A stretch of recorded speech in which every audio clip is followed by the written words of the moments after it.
can be able to be occupied based on what is being provided for them. A recreational facility, a resource center in itself, Mr. Speaker, is very meaningful, because within that, you not only can you be teaching things like information technology, where technology has overtaken the world today and is very, very important, because without technology, and again, as I point to what is happening in Barbados at this point in time, and the world over at this point in time, the technology has really come to the forefront, and those things which we believed we could not do before, we are now doing, because as a matter of fact, even in this parliament, Mr. Speaker, you can now log on, you can now be here via the technology, and you can make your contribution. And in order to be able to use that technology, you obviously have to be trained to do it. Now, the land, let me go back to the land at Workman's, which is near the Workman's Primary School. It is currently used by the students of that institution as a playground. It is usually, but it is not the land of the, it does not belong to the school right now, it belongs to the government, and that hence we are acquiring this land, to enable for an expansion of an adjacent playground. And that playground, which is used by the Workman's Primary School. Once that is done, Mr. Speaker, we will have a lovely playing field there for the residents, as I indicated, in those districts and so on. And that is very, very important. We have many persons out there, Mr. Speaker, who have various skills there. We don't know who will be the next Pele. We may have good footballers there. We may have good, you can have probably good netballers there. You have good basketballers, all in the vicinity. But we have to create the environment whereby these persons their skills are honed, and whereby these persons can rise. These persons can be spotted by those persons from various disciplines, so that they get that opportunity. And that is extremely important. Now, it brings as well a sense and community empowerment. Now, land ownership, or the Ministry of Housing and Lands, does not only see lands as lands being made available for housing, because there are many, many other needs across the various communities across the length and breadth of this island. And we have, therefore, as a government and as a country, to meet the needs of persons as we move along, as we carry out the mandate of the people. I would have mentioned, Mr. Speaker, early on, I would have mentioned the resource centers. And the resource center, we're looking at this particular location as well for a resource center. And I believe that every member of this honorable house, if not yet having benefited from a resource center in their community, would very much like one. Certainly, I would like one in St. Lucie, where I am happy to represent the good people of St. Lucie, and we need a resource center as well. So perhaps from this position that I sit today, I would now have to look for some land and see what can be done. Because, you know, with every housing development that there is, and we seem to miss this, or we seem to be lacking, Mr. Speaker, in this area. Whenever there's a new housing development done, as I understand it, one of the requirements is that you have recreational space. You have recreational space in these communities, so that the children, the adults, and so on can come out and not just play, but mingle and learn. And that is extremely important. I think one of the things that has been lacking in Barbados over a few years now, there were times when I was growing up, perhaps you were as well, Mr. Speaker, and a couple of us, and a number of us in here, where you were so minded by the older folk, where you would see the older folk out there with the younger ones, talking, training, teaching them, and so on. And that is something that perhaps we have grown away from. But at this point in time, I believe firmly with all my heart, Mr. Speaker, that we need to get back to that. And that is why, with the creation of these spaces and these facilities in the various communities, it gives us the opportunity, Mr. Speaker, to have training where the older folk can assist the younger folk. And as a man of the Bible, the Bible talk about where the wives train the young girls. That is spoken of in the Word. Where the mothers train the daughters. And you may not, and it may be a case where the women might not be biological mothers, but they have a responsibility, Mr. Speaker, to train those young girls out there, and in some instances young boys too, to make them the best citizens that they could be. I was a member of a church where they had cake icing classes by the mothers, they had handicraft and so on. And if you may got community centers, that's what the community centers should be doing. Not just the area of technology, no, but classes in terms of persons being able to cook. How many of these things are happening in this day and age?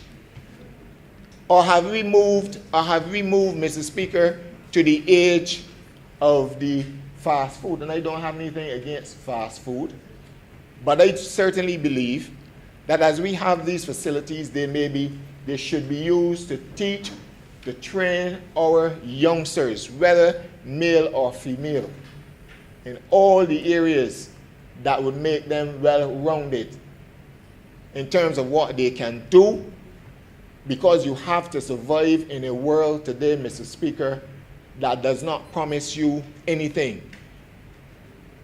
You have to survive, Mr. Speaker, in a world that perhaps presents, because nobody expected a pandemic, but here we have to survive, we have to work through it, we have to work with it. We don't know for how long, it might be for the rest of our lives, but we have to be able to have those skills to be able to get through such situations, and we don't know what lies ahead of us in any event. So this ministry is not only about lands for housing, but lands as well, Mr. Speaker, which would be used, or where we can place facilities to be used to benefit our people as we move on. We have, Mr. Speaker, as well, you have lands for the agriculture. Personally, I was part of the Ministry of Agriculture, and the Ministry of Agriculture introduced, Mr. Speaker, a very good program there called the feed program. And I am still, before my reassignment, we were working on a policy, on a program, another project, Project Care, where persons would have had the ability to be able to do some cultivation on lands not far from them, or what we would call sometimes backyard farming. Now, again, this is another initiative where the ministry would be, because the ministry, I did a tour, Mr. Speaker, with the honorable member for St. Michael Southeast a few weeks ago. And when I did that tour, we saw lands belonging to the NHC. But these lands cannot really be used for housing. They're so small, they're so where they're located, they're so narrow and so on. But, Mr. Speaker, those said lands which are owned by the government, can be used as part of small agricultural projects where persons, youngsters in communities, remember I said, Mr. Speaker, that in a pandemic, you have to create those opportunities for people to be able to survive. You have to be able to create those opportunities. And as I did that tour in the St. Michael Southeast constituency, Mr. Speaker, I saw these lands which would be available, and there isn't anything we can do with them. And you cannot allow them, certainly, Mr. Speaker, to remain in bush, then to become a health hazard. We already have challenges with health with this pandemic as far as I'm concerned. So we do not want those lands to remain as they are in bush and so on, creating health hazards and problems for the residents nearby. So those lands are lands I believe should, where people can automatically, and I'm sure you have some in St. Michael Central as well, should be able to cultivate and to grow even some food. Might not be lands to grow potatoes or yams, but you can go, certainly you may be able to grow chive and sweet peppers and hot peppers and parsley and so on, those little condiments that you need, Honorable Member St. Philip North, to be able to put in your food. And not only just that, Mr. Speaker, to use as a little source of income. A little source of income, because if you have the lands available for these things and you are able to put them to good use, and at the end of the day, Mr. Speaker, it gives you that opportunity to get some much needed income for those who may not be working. Because if you're not working, Mr. Speaker, you still have to feed your children. You still have certainly to eat food. You still have bills to pay. And the state cannot have all the resources at the end of the day to do this. So this ministry, we look at a holistic approach. We look at a holistic approach to life. We look at a holistic approach to the issues within the society that present themselves from time to time. And you know that the lands in the particular, the lands belong to the Crown. We are responsible for overseeing them. So if a particular ministry needs to do something, it's not like that ministry can go immediately and just take up land and use it. It has to come through this process here, where the Ministry of Housing would then acquire that land so that that particular ministry is able to carry out its programs. And we have a number of programs as a government. We have going, Mr. Speaker, as well, another program here which we call the Clean and Green program, beautifying Barbados, creating those green spaces in various districts to make Barbados better, to make Barbados look beautiful again, creating not just opportunities, but where persons are able, Mr. Speaker, to come out and enjoy I wouldn't want to call it the sunshine, but come out and enjoy life, relax. Where grandparents at some point in time, who might have retired from their daily toils, are able to come out. And I just, over the last 2 months or so, Mr. Speaker, the Honorable Member for Christchurch, West Central, spoke. As a matter of fact, some work was done in an area called Friendly Hall in my constituency, in the wonderful constituency of St. Lucie. And when that work was done by the Ministry of Transport Works and Water Resources, Mr. Speaker, I saw an opportunity.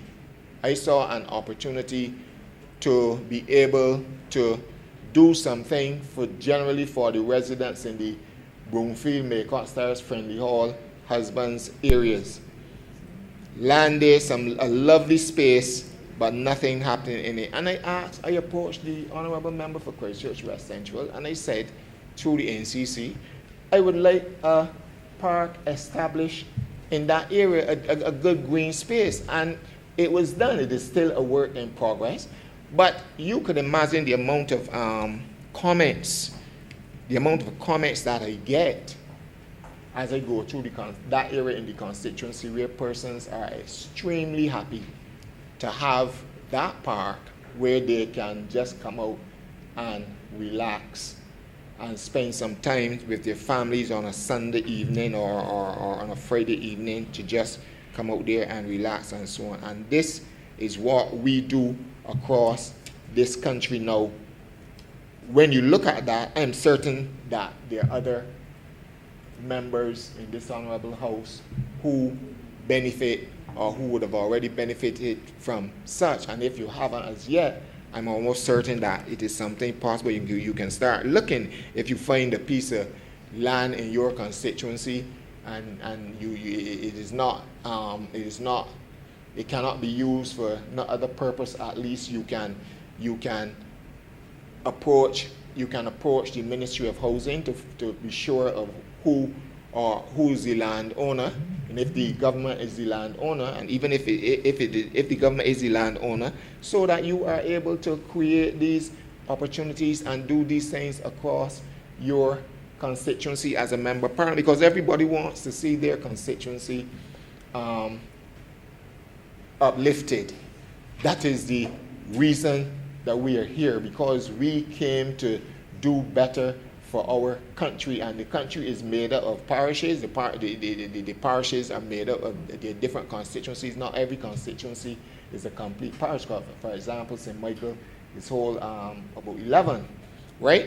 But what I'm saying is, Mr. Speaker, that the lands available in Barbados, or land space in Barbados, not all can be used for housing.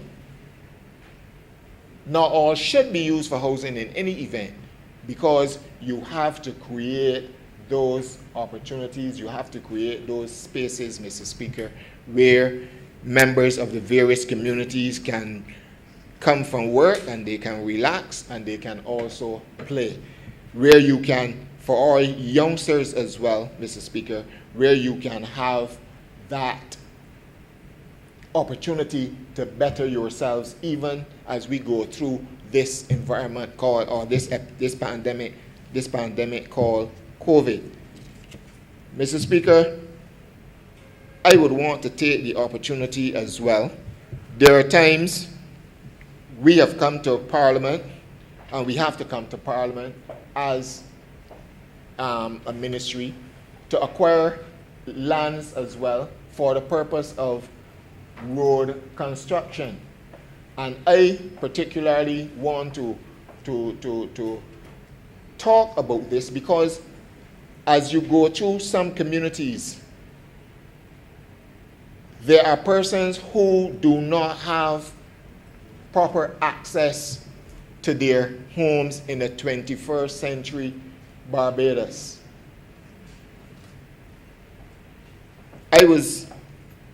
Last Saturday, while I was out in my constituency,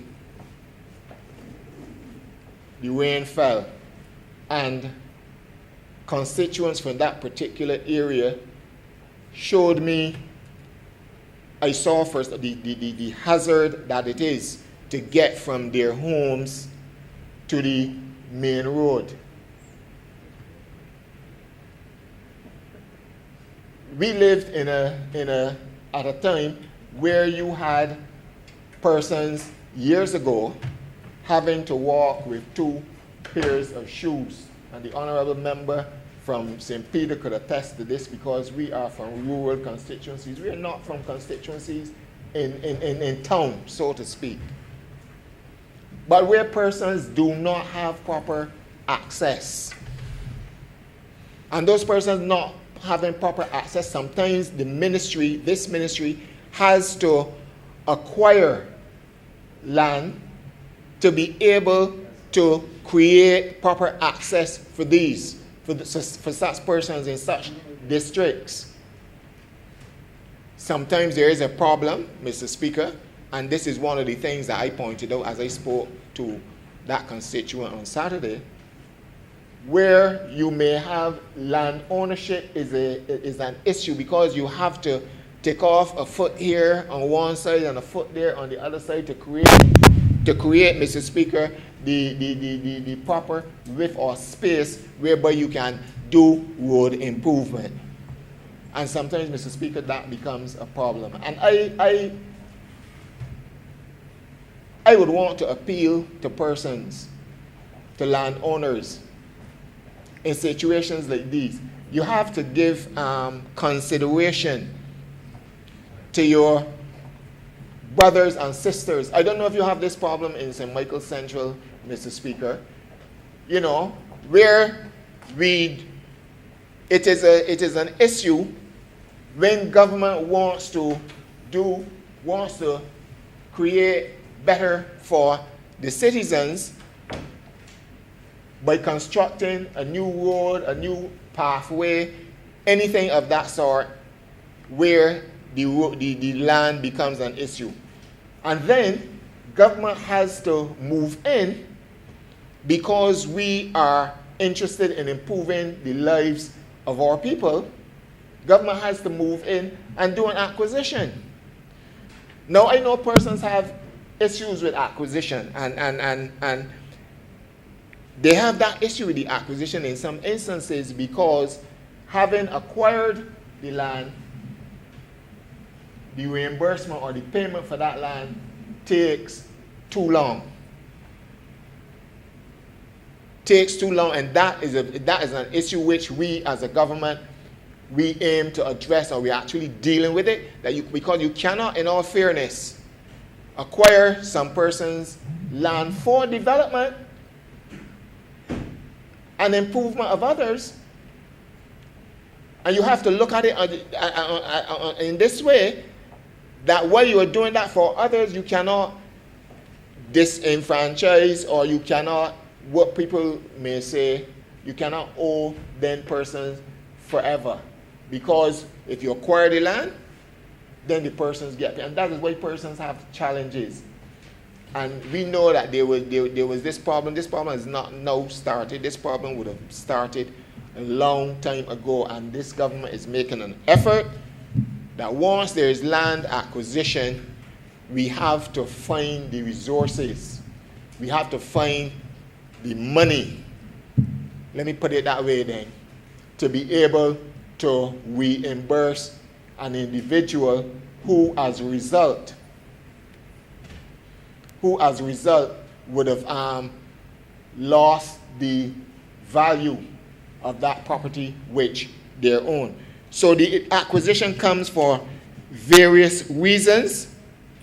We have, when we do this, we have to be forthright, we have to be upfront with persons at the end of the day, and we have to ensure as well, Mr. Speaker, that persons are well reimbursed. And an acquisition is not just done, something that is done willy-nilly, because before you acquire any property and so on, it has to be valued. There has to be an evaluation, Mr. Speaker, so that persons don't feel, as we used to say I used to hear my parents or my grandparents say, that somebody jerk out the eye. Because persons feel that way at times about government too. The government is jerk out your eye. No, we are not here to jerk out anybody's eye. You have to get the valuations done. I see the Honorable Leader of the Opposition casting his eye over this side. But you have to get the proper valuations done to be able, Mr. Speaker, to correctly and properly reimburse those persons who, because the truth of the matter is, they are making a contribution to society. They're making a contribution by that to their country by allowing or by giving up that property or that land which they would have owned for the improvement and for the development of the country or in the particular area across this country, Barbados. And that is one of the important things that we have to continue to do. We have to look out for those. We have to look out for those persons, Mr. Speaker. And you have to do right by the people. I know persons who would have whose land would have been acquired for years now, and they're still awaiting payment. And those things, Mr. Speaker, I must say, those things are wrong. Those things are wrong. Some persons I know as well, Mr. Speaker, they die and go on and have not even yet received, and the estate in some instances might not have even yet received the payment for what was acquired. Those things, Mr. Speaker, are wrong. Because after you would have had the benefit, or a country would have had the benefit of the acquisition, then I believe, Mr. Speaker, we should move with haste. With haste, Mr. Speaker, to give that, or to reimburse, or to make payment for that particular acquisition that we do as we move along. So it should not be a case. We know that sometimes there might be some challenges and so on, and there might be some hiccups as well. But all those things should be taken care of in reasonable time, so that it does not become an issue, and nobody will feel, Mr. Speaker, that they have been unfair in that regard. So this ministry, Mr. Speaker, as we continue to do the work across Barbados, as I would have indicated, it is not just about housing, it is about development, recreational facilities, it is about, Mr. Speaker, community empowerment of all our people. I want to take, and I know that there will be a more, Mr. Speaker, fulsome debate on this, or report on this, as the Honorable Member for Christchurch West, Minister of Housing. We would have had a situation, Mr. Speaker, where we had a freak storm, then we had a hurricane, and we had properties damaged and so on. And we are working assiduously, Mr. Speaker, through all agencies to make sure that these repairs and rebuilds, Mr. Speaker, are done in a very timely manner. Some take longer than we would have anticipated, but there are a number of challenges that you meet as you go along. There are a number of challenges that you meet in some of these instances, but I want to assure the House, Mr. Speaker, that we are doing our best, and as I said, a full report will come. It has to go to Cabinet, and then it will come to this House to update Barbadians, to update this Honorable House on the progress that we are making as a ministry and the agencies associated therewith, like the National Housing Corporation, the Rural Development Commission, the Urban Development Commission. Those agencies, those are the agencies entrusted, Mr. Speaker, that have the responsibility of doing all the repairs, that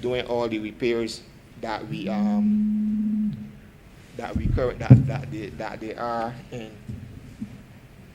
All the repairs, Mr. Speaker, that we have to undertake across this country, and there have been many.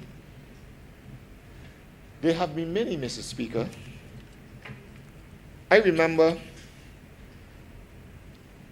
and I'm talking about this as housing, when I remember, Mr. Speaker, once the hurricane had passed, I know a number of my colleagues would have gone through the length and breadth of their various constituencies and would have seen the tremendous damage that was done by first the freak storm to some extent, because they were very close behind each other, and then the hurricane. And some of the things that I saw, Mr. Speaker, caused me to think hard and to wonder, Mr. Speaker, to realize what life is like for some of my fellow Barbadians. The conditions in which they live. Only last Sunday, which is 2 days ago, I made a visit to a particular area to see the conditions which were drawn to my attention under which a couple lived. And this happens from time to time across constituencies, because I am not going to stand here, Mr. Speaker, and pretend that I know or I have seen every single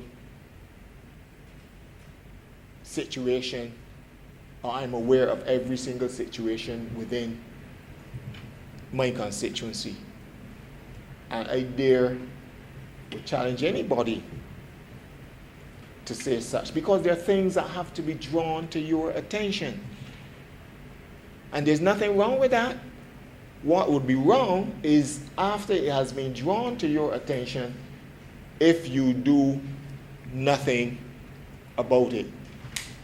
But the storm caused us, Hurricane Elsa caused us to see and to realize in some instances a lot of the conditions under which people live,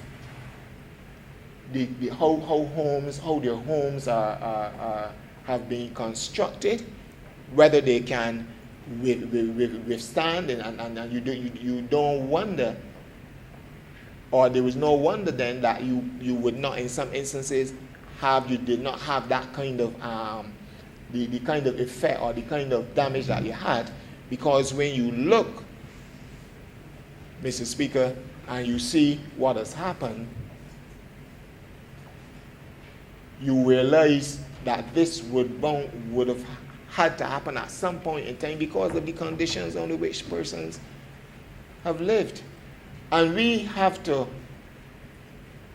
as a government and as a people, we have to stand up and we have to not just represent these people, but ensure that the conditions under which they live are improved. There's some persons, I visited a house and in a situation where just the roof came off, or the roof was damaged, not even necessarily coming off. But when you look at the structure in itself, what are you going to do? You're going to just put back on a roof and leave it? You got to go beyond that, because when you look in some instances at the structure in itself, there's a need for a lot of work to be done. And I'm sure that we would have seen this across Barbados. And those are some of the things, Mr. Speaker, that would have slowed down to some extent the work that we are doing as a ministry, the work that the various agencies are doing with respect to housing and so on. And I know sometimes there are people that will complain. But you now have to do work or do repairs for the future, not just what has happened in the past. You got to do repairs for the future to ensure that if you have another such occurrence, that these structures are able, Mr. Speaker, to withstand at least a Category 3 hurricane. That is what you have to do. So while there may be concerns, Mr. Speaker, and while there may be some angst in relation to repairs and such like, we are doing our very best to ensure that what we do is something that is worthwhile. It can withstand, Mr. Speaker, the very test, at least up to a Category 3 hurricane, should we have one, God forbid. That is what we have to do. Because the housing stock, as we look at it, we recognize no wonder such would have happened, because a lot of the house, I am almost ashamed, Mr. Speaker.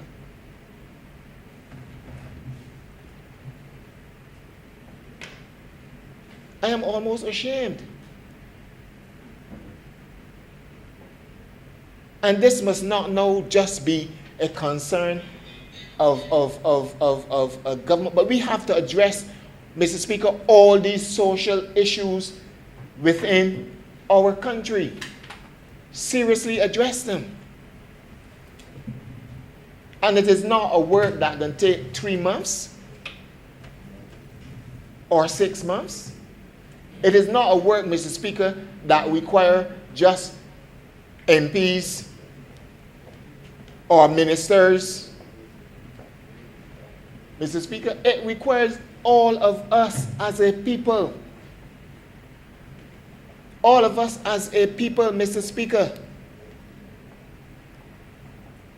to look out and ensure we do all that we can to make this country a better country in relation now, Mr. Speaker, where housing is concerned. Where the pockets of poverty exist, that people are not in a position to take care of themselves as best as would be necessary.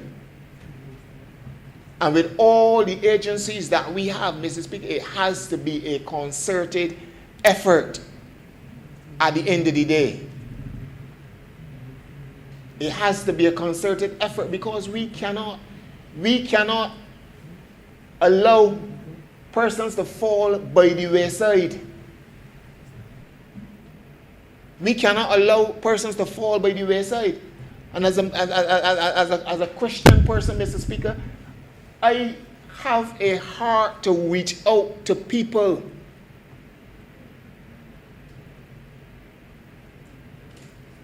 To look out for your brother and your sister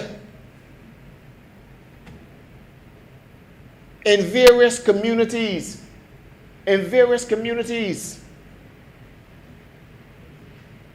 When you look and see what persons have had to go through or how persons are living, it means that you cannot turn your mind, you cannot turn your face, you cannot turn your backs, Mr. Speaker, on such situations. And that's why, Mr. Speaker, I am happy, having come to this Ministry of Housing. I believe that I can be part of the change that is required.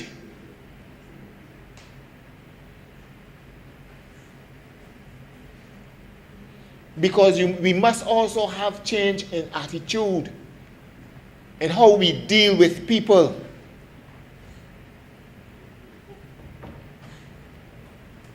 And how we look at the circumstances and how we seek to transform the lives of people, to change those circumstances under which and in which people live.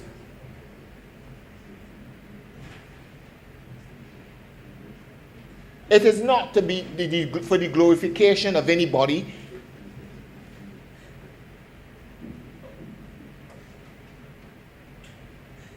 Because when people see you sometimes, say, man, you got X ministry or Y ministry, there's a top ministry. It's not about a top ministry. It is about transformation and change, that you want to use the position that you have to impact and make better, to impact the lives of people and make those lives better. I have that opportunity, Mr. Speaker, in this important ministry. Again, I go back to the good book that never puts you wrong.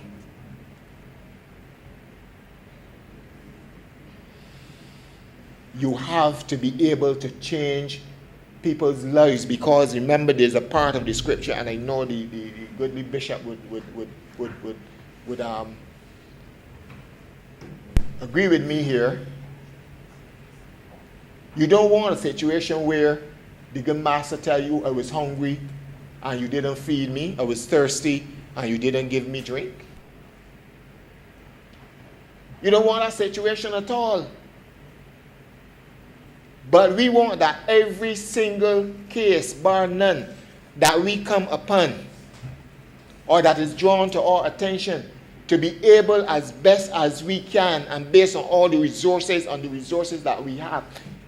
Even if we don't, we have to find resources, Mr. Speaker, to be able to do something on the behalf of the downtrodden and the less fortunate in our society, in this country, Barbados, because we are all in this together. We are all part of this. Sometimes it requires us as a ministry, because one of the challenges that we have, Mr. Speaker, one of the challenges that we have as we look to execute repairs and rebuilds for persons, there's some persons, Mr. Speaker, the lands that they're on are not theirs. They've been renting for some time. And now it is a challenge. If you have to repair the house, it is all right. And I know the honorable member for St. George South might have come upon some of these situations. If you have to repair the house, it's all right. But if you have to rebuild it, it is a problem. That is why it is important that a government should own lands then, that you can now move. If you have to move these people and you can construct something for them, you can rebuild on the government's land, so that these people are not left out there in the cold. Because you know what happens? The persons looking on don't know of the challenges that are being experienced by the government when the government seek to do right by these people. So then you can get a government getting licks. Where you fix Susie house, you fix Maisie one. But the government has to position itself that where there is land available, or find land, not just for housing development as such, but you have lands out there where in emergencies and you have and certain things happen, you have lands out there that you are able to respond, even housing that you are able to respond.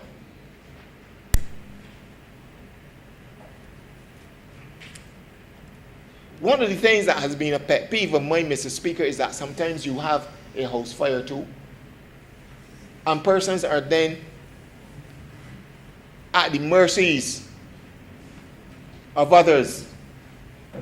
The government should have, and one of the things that we look at is you have some emergency housing available out there for persons. And if it means that this ministry then, if there's not enough land, we have to acquire some more land, Mr. Speaker, not just for the recreational facilities and so on, but these are areas that we have to look at, so that we have certain lots available, Mr. Speaker, that we can then assist in cases of emergencies, these kind of weather events that we have, and so on. And Mr. Speaker, I'm going to wrap up here, but I felt, Mr. Speaker, I felt compelled to share these thoughts with this house, because this is the way that we must think this is the way that we must go. So this resolution where we are acquiring for recreational facilities, Mr. Speaker, and to improve such, it is not just about that, but we have to do other things if we need to acquire as well, so that we cover the full gamut of what is necessary in a 21st century Barbados. That is what we have to do. And with those few words, Mr. Speaker, I beg to move that this resolution be read. Do now pass.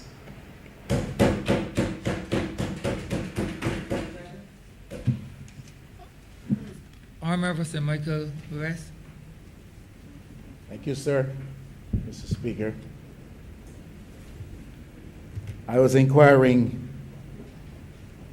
of the honorable member for St. Philip South, Minister of Agriculture, as to why he would have chased the honorable member for St. Lucie away from that ministry, so that he finds himself now back at the Ministry of Housing. Mr. Speaker, on a point of order. Honorable Sir Michael for Christchurch West. It is clearly a misrepresentation of the House, as the honourable member is obviously misleading the House, because the Minister of Agriculture cannot chase away anybody, because the only person that appoints and disappoints is the Prime Minister. And the honourable member knows that better than anybody else in this House. And clearly he'll be misleading, because the Minister of Agriculture, the member for St. Philip South, could not have anything to do with that. Clearly, I was not misleading the House. I didn't make a definitive statement. I simply said, I inquired of the member of St. Philip South, who is not now in his seat, as to why he would have chased. Mr. Speaker, on a point of order, the honourable member is contravening the rules of this House. As you are well aware, no one is allowed to reflect on the presence or absence of another member, and it would ask that that be struck from the record. And I apologize for that if that is necessary. I was not reflecting on his absence. I was simply lamenting the fact that he is not here to substantiate what I was trying to say. And I was not attempting to mislead the House at all. I simply asked of the honourable member, who can't now in this moment speak for himself. I've heard, honorable Yeah, member. right. So there's no need to repeat, I've heard. All right. But interestingly enough, contrary to what the honourable member for Christchurch West said, the member of St. Philip South never said to me that it was the Prime Minister that moved him. He said otherwise. That's not the name he called. Honorable member, speak on the debate, please continue. I plan to speak on the debate, if I can do so without interruption, sir. From myself or from the honorable member? From the honourable member for Christ. You are entirely interrupted. Exactly.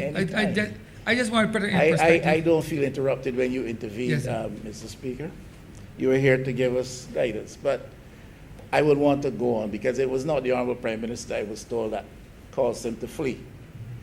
Now, Mr. Speaker, with Honourable Mr. Speaker, sir, on a point of order, the honourable member for St. Lucie did not flee.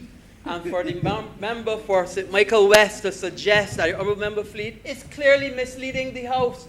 The honourable member is an honourable member and went where he was asked to move to. And for him to suggest that an honourable member fled is a clear misrepresentation of the situation. And I would ask that it be struck from the record. Right. Point of order noted, honorable member for Christchurch West. And if necessary, I'll take that back. He didn't flee. I go back to what I originally said. He was chased. Honorable member for St. Michael West, I would wish to implore you to refrain from the language that you're currently using. I'm going past that, Mr. Speaker. Please refrain I'm going from past the that. language that you're using.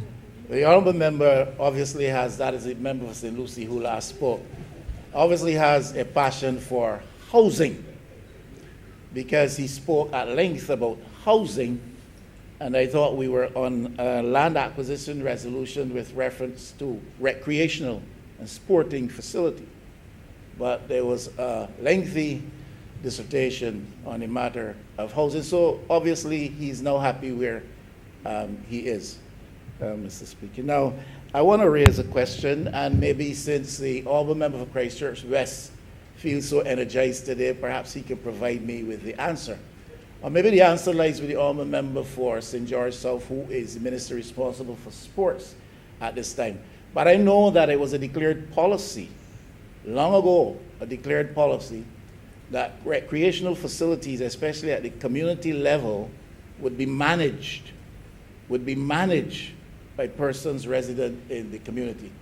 I do not know that that policy, having been declared, is being pursued. If it is, certainly would be interesting to be brought up to date as to what is happening with reference to how pavilions and sporting facilities are managed. Are we doing it centrally still from the Sports Council or some other government entity? Are we doing it centrally from the Ministry of Sports? I think it is very worthwhile that we go in a direction that we employ. When I say employ, I use that in a broad sense. I'm not necessarily talking about any monetary remuneration, but certainly that we utilize and employ community persons to help to manage and run these facilities. I think that if we go in that direction, we're talking about perhaps better and easier access to use and proper use of the facilities, a lot less perhaps downtime, and it gives a sense of empowerment to people at the level of the community. This belongs to Workman's, and this team here at Workman's is responsible for managing this facility. So I'm wondering where we are with that, if it is a policy that has been abandoned or if it is still on the cards. Second thing I want to say, Mr. Speaker, is that I believe that when we acquire land and when as a government we construct these facilities or make them available to communities, that we do so always with a view towards incorporating a commercial opportunity element around these facilities. If you build a sports pavilion at Workman's, or if you build it at Haynesville, or if you build it at Waterford, Mr. Speaker, it is a place where a lot of activity is going to be centered, hopefully, and I believe it establishes clearly the opportunity for some level of commerce, especially by those who live in the community. You can't just go and drop a pavilion, drop a sports club, drop a resource center, and not see the opportunity to provide for commercial activity, especially in these days when government is talking about having a spirit of business, when government is talking about decriminalization of vending, a tremendous opportunity attaching to the potential around these sporting facilities. I wonder if that is part and parcel of the construction plans of the Ministry of Housing, if they're the ones engaging in the construction of these facilities, or the Ministry of Sports, if they're the ones under whose purview it falls, whether or not a lot of thought, or any thought at all, is being given to providing for serious commercial, not just a bar that you can drink some liquor, but serious commercial activity, perhaps a small level, that can help people to feed a child or two at home. I've asked this question before, don't know that I have been answered. Thirdly, Mr. Speaker, how do we determine where we put these facilities? Is it a question of the honourable member for St. George South being the Minister of Sports, saying to the Minister of Housing and Lands, look, I need a sports facility at Workman's? What is the basis upon which the decision is made as to where we locate these facilities? Is it the demographics? Is it the unemployment situation? Is it some other dynamic of importance that is taken on board in consideration when we determine where we want? What would have determined that this facility is to be established at Workman's? And why Workman's? Why not Work Hall in this instance? And that's all. I've asked that question before, and I do not know that I have properly received an answer. Now, Mr. Speaker, I want to say this again. I've said this before too, but persons must be reminded, because they are apt to easily forget. It was the intention to establish a resource center at Country Road. The Honorable member for Christchurch West is aware of that, Minister of Housing. And the project, in fact, the effort, in fact, had started. An extension had been made to the building. Refurbishments were taking place. The idea was to establish a technology community resource center that would serve Hines Bay Road and Country Road, parts of Passes Road, because there was no such facility there at the time, and the government of the day, the administration of the day, was in the business of establishing those things. A project started, and then the party in office at the time went out of office as government, and the former opposition then assumed the reins of government, and that project went into abeyance. Now, the Honorable Minister of Housing was kind enough and courteous enough to invite me down to a press briefing that he had at the precincts of that same facility on Country. It's the old welfare building, Mr. Speaker, you'll be aware of that. And he was kind enough because the project, the building now is again under some refurbishment efforts, and but it's being used alternatively and not for a resource center. So I'm still asking, what is the basis on which we determine where we locate these things? And when in the world, on somebody's time schedule, we will revisit the possibility of constructing next year? You're building it next door? Well, I'm happy to hear that, because I had suggested that it could perhaps be. But Hines Bay Road is a large area. Country Road, Passage Road. It connects with the city constituency, Greenfields. You know these areas, Mrs. B, you're an urban man. These are large areas, lots of people and lots of young people, lots of potential for trouble too. And it would be good if we could have a facility like that done there. Now, Mr. Speaker, when we are looking at things, sporting activity is a builder of character. Much of your character formation, I would want to assume, resulted from your involvement in sports. I would want to assume. I'm assuming two things: that there's strong character formation, and that it resulted from your involvement in sports. As a young boy, Mr. Speaker, I ran all over Waterford Plantation area. You now have, or you used to have, a playing field there. It has now become an area occupied by a lot of people who are squatting out of necessity and driven to that type of existence. But that was a sugarcane field. But there was enough space around that boys could find to play some cricket on what we used to call the Carrot Hill. I spent a lot of my days running around Cumber Pasture, playing cricket and football. And in District A, when District A's police station had a pasture area on the inside, it's all now concreted and buildings. The guys used to run around and play in there. And all I'm saying is, we grew up as young boys, Mr. Speaker, engaging in sporting activities, formally and informally. I would like to think that that has helped significantly to make you what you are, and to make the Honorable Member for St. Lucie what he is, and to make me, in part, what I am. It is a builder of character. It is also a counter, Mr. Speaker, to social conflict, which is on the rise among your people. It certainly facilitates and helps to gender community cohesion. We're losing a lot of that. What we're seeing in its place is community scarring and community erosion. But there was a time when sporting activity brought communities together. Of course, there's a health-related advantage as well. We say now we have a young person, we say now we have a young child with a health profile which speaks significantly of obesity and all that brings in its way.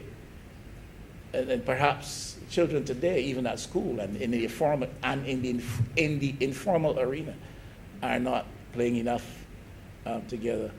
I'm saying sports is a really important thing. So this is not for me, and I would not begrudge any district that gets a recreational facility.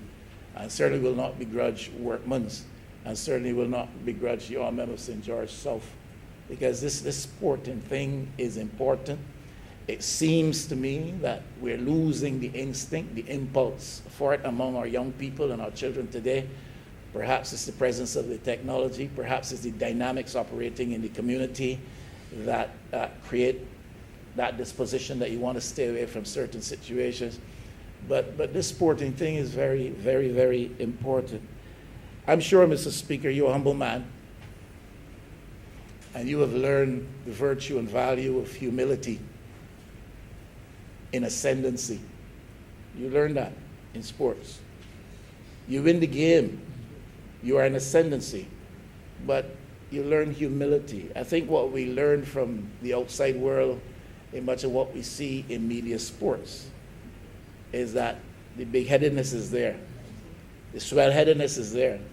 But I think in my time and in your time, which I think is the same era, give or take a few years, advantage being on my side, I think, seriously, I seriously do think that you learn the sense of humility in ascendancy.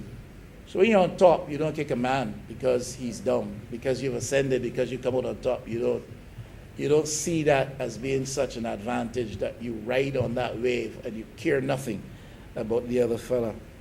You learn also resilience and what I call bounce back ability in sports. You get beat badly, but you're back the next day to challenge and to compete and to contest and perhaps to win. But you learn that spirit of resilience. We need that in life. In all of life's situations, we need that. Some of my colleagues here will lose their seats in the next election. And hopefully, out of that experience, they would find that spirit of resilience, that bounce back ability that will bring them back to the polls again to offer themselves.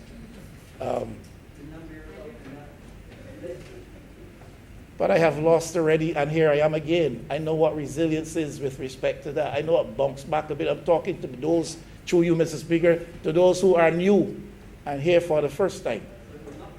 And in a short time from now, they will lose. And they have to find in them the spirit of resilience, the ability to bounce back and to win. And that when you win, you take it in your stride and you don't get carried off and become all swell-headed. You learn the sense of team with sports.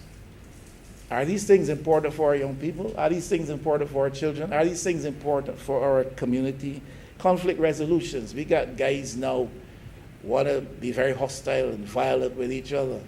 In our day, Mr. Speaker, we had our little spits and spats, but we were not this hostile and not that violent and not that expressive in terms of the anger that we demonstrated. The worst we perhaps would have done was take up the ball that belonged to me and go home, or pull the stumps because they're mine and go home. Nowadays, the conflict is rife, and the way it manifests itself, expresses itself very. So sports, therefore, to me, helps significantly with respect to that. You learn to optimize the available resources. Don't building character.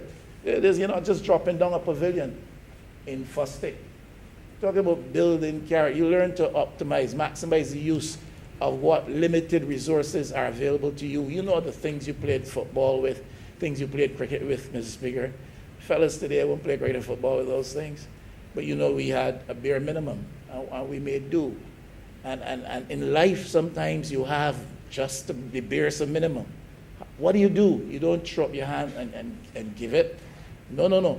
You learn the value of what you have, you cherish what you have, and you optimize or maximize use. Learn to share that which is yours. It is a counter to the spirit of selfishness or self-centeredness, out of which a lot of our problems come. You learn, Mr. Speaker, that reward does not properly come without effort. The tendency now, the disposition, the mindset now is to take shortcuts at every level of society. How fast can I get there? What shortcut can I take?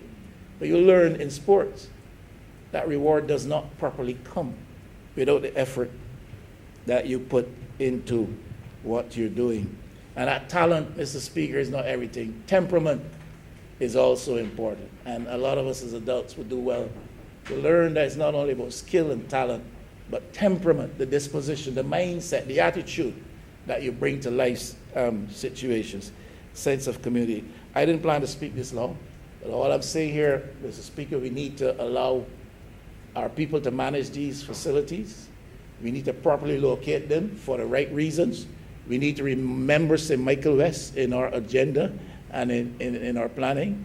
We need to recognize the value of sports. It builds character, helps to resolve some of the conflicts and the tensions out there, creates community cohesion. They're very positive things. So I don't know that anybody in here will begrudge the effort at Workman's.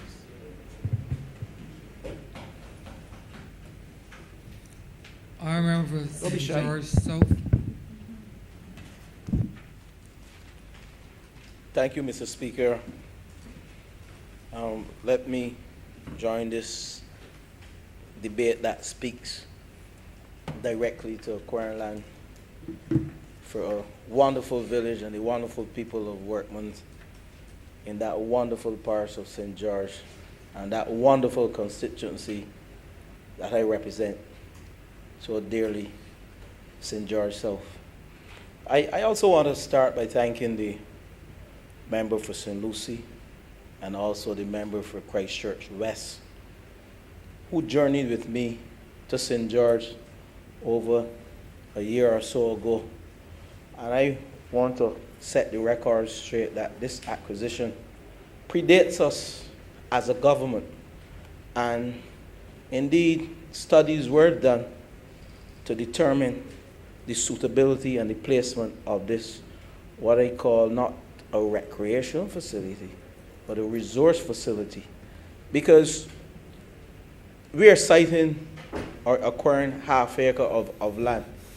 And to bring some perspective into it, and so that we understand certain aspects. To put a playing field on 0.5 acres to play a cricket game or a football game, I see the speaker smiling. You need at least 2.5 acres for cricket, minimum, sometimes 4, and you need a minimum of 1.5 acres for football. And the history, I don't want to go back into saying that the last administration, even though I will be telling the truth, poo-poo upon this acquisition. But I don't want to focus there. We're looking to the future, and this government is about building communities, building a sense of self-identification and caring for each other. And that's where it all starts, within communities. Social identification within communities. And this resource facility, and I hope I have cleared up the fact that it is not a playing field, but it is a resource facility, a community center that will have a hard court attached to it. And that hard court will cater to various sporting disciplines of netball and football and volleyball and whatever, road tennis. These are some of the sporting disciplines that it will cater to. But when you look at the mandate of the Ministry of Youth, Sports and Community Empowerment, the vision is to build a cohesive society. And I agree with the member for St. Michael West in his few words. I agree with him. Build a cohesive society through the empowerment and full involvement of youth and communities in the social and economic development of this country. That's the vision for the Ministry of Youth, Sports and Community Empowerment. And the mission is to increase youth empowerment through development of programs and projects that increase youth engagement. We all mentioned reducing crime and violence, enhancing skills development in communities, and boost employability and employment. And that's the mission. So I articulated both the vision and the mission. This community center at Workman, and I would answer the questions posed by the member for St. Michael West as I speak during my time on my feet. We looked at the facility, and this is what government does. We look at every single jurisdiction, look at the densely populated nature of the facilities in an effort to come up with what is the best solution within communities to empower our people, not only the young people, and the member for St. Lucie mentioned it, not only the young people, but we have seniors too who need to recreate, seniors who need to engage themselves, seniors too suffer from mental health challenges. And I heard the member for St. Michael West alluding to some of these challenges and the need to have facilities. And I will pause here to let him know that, not pause, but I will reference St. Michael West and to let you know that the Minister of Housing, the member for Christchurch West, and also the member for St. Lucie, we have started looking at the Country Road facility where the welfare presently occupies, and next to that is the Prison Fellowship building. And we can talk with you as the parliamentary representative, because we are not leaving any person behind. We are not certain if within 2 years you will still be carrying that portfolio of parliamentary representative for St. Michael West. But nonetheless, we will give you the opportunity to sit with us, to let's discuss what is the best option, or what is the best, what I call policy, or the best implementation plan for that facility, whether it is a resource center, a hard court. When we're looking at the commercial aspect of the city, entrepreneurship, all these things we will sit to you. But more importantly, or most importantly, the whole aspect of the densely populated nature and how many young people are situated in that area. You have the answers, and I know the member for Christchurch West has the answers as well. And probably the member for St. Michael Northeast and St. Michael West Central. That's West Central. So we will sit with you. We are not leaving anyone behind, and you have been elected by the people of St. Michael West to serve them, and we have a duty to ensure that the people from St. Michael West gets its fair share of development within this country. So I just want to clarify, or to bring a little bit of clarity to the statement that you made, what we're doing with the building, and to let you know, whenever you are ready, we will. I am speaking on behalf of the member because we had a little caucus, and he's not speaking in this debate, but he said whenever you are ready, we can sit to discuss the best use of that building to empower the people within St. Michael Northwest, within that section of St. Michael Northwest. St. Michael West, sorry. Now, Mr. Speaker, Workman, in my view as parliamentary representative, Workman, Jordan, Orange Estate, Jericho, Fairview, Milton, and the surrounding districts, there's no facility, training facility, community facility within that jurisdiction, within St. George. It is an area that I can easily say occupies over 1,000 young people. And the nearest recreational facility is within 2 miles from the persons within Jordan's, within that catchment area. And this predates us because the last administration recognized that there was a need to build some form of recreational facility or community center there. Even though I wonder why they chose that area to put a playing field on 0.5 acres, half acre of land. Whether we are playing miniature cricket or miniature golf there, no problem. But for us to have a proper recreational facility, we need 2.5 acres. And the people of Workman, they need a proper recreational facility, and they also need training facility, which we are focusing on. The students at Workman School, the member for St. George North knows very well that they don't have any recreational facility. They have to journey to St. George Parish Church to use the recreational facility there. And of course, that's a cost to the school. That's a cost to whoever, and sometimes it's a cost to us because we facilitate certain things. Both the member for St. George North and myself the school is on our borders. Actually, the school is in St. George North. It's on my border, St. George South. But we spend a lot of time with the school discussing several issues with respect to how we can make that facility one where people are engaged, where we look at entrepreneurship opportunities, where we look at the commercial aspect. And when we speak of the commercial aspect, the Ministry of Youth, Sports and Community Empowerment started a building blocks program where we went into communities, and I heard the member again for St. Michael West, but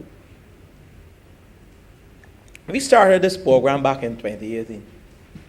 And today we have built some 15 kiosks across Barbados at 5 locations. And only this morning I was speaking to the member for St. Michael Northwest, and to tell him that his plans that he has agreed upon are on their way to town and country planning for the construction of 5 kiosks at Freehill in St. Michael, where we can truly speak about empowering the young people on the block in terms of entrepreneurship, in terms of small businesses. And the member for St. Michael South, his drawings are already with town and country planning. The member for Christchurch East, the member for the city. And I can go on and on and on to let you know that this year we will start 6 more blocks, and that will give close to 20 entrepreneurs the opportunity to engage in commercial activity. So to answer yet another question from a member for St. Michael West, we are engaged in empowering our guys on the block with a view to solve some of the social challenges that we have. That alone might not solve all of them. But I know that we have some of the programs and the policies, as articulated in this manifesto, that can solve some of the problems. They won't be solved overnight, but it is a work in progress. And when people see that you as a government care about them, this is a caring government, that we can take the average man on the block, some of whom are disengaged, some of whom left school without any certification, and we can give them the opportunity to become businessmen and businesswomen in this country. That speaks a lot. We are leaving no one behind. And I just wanted to answer your second question there. I'm not going to spend my whole time answering your questions, but sports is another discussion. But at the end of the day, we are here to allow, and I agree with you, the whole aspect of sports being an avenue to address some of the challenges and leadership issues that we have, and also to solve some of our social ills. I was a cricket captain at that great institution in St. John, the best secondary institution in this country. Some in this room may argue, but it is not an argument. But at the end of the day, being the cricket captain, and the member for St. Philip West just sat on the edge of his seat, and he wanted to jump, but this is not the place for that, sir. Being the captain of the cricket team gave me the opportunity to develop teamwork skills, leadership skills, to deal with difficult situations, to deal with conflict resolution. When a bowler is telling you, I need 2 more, and you're saying to yourself, no, man, I need to try something different. And then when you change that bowler, he gets upset with you, and you have to manage him with a view to make sure that he's not sulking on the field.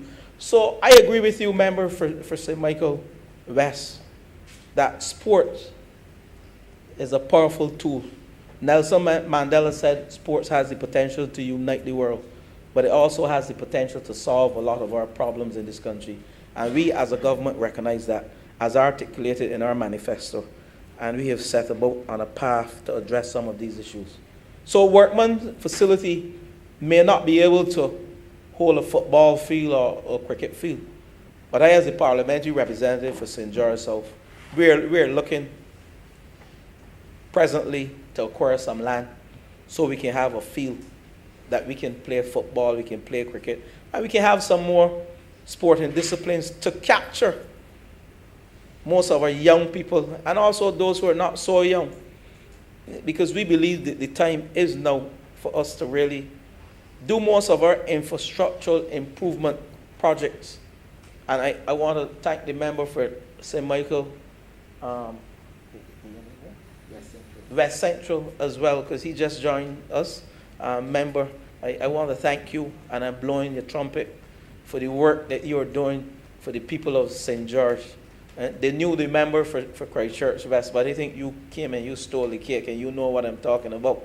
And that does not mean they don't love the member for Christchurch West. But we're seeing some development within St. George South, and Workman must get its fair share of development, whether through a community and resource center, through the acquisition of land for a playing field, which I'm working on.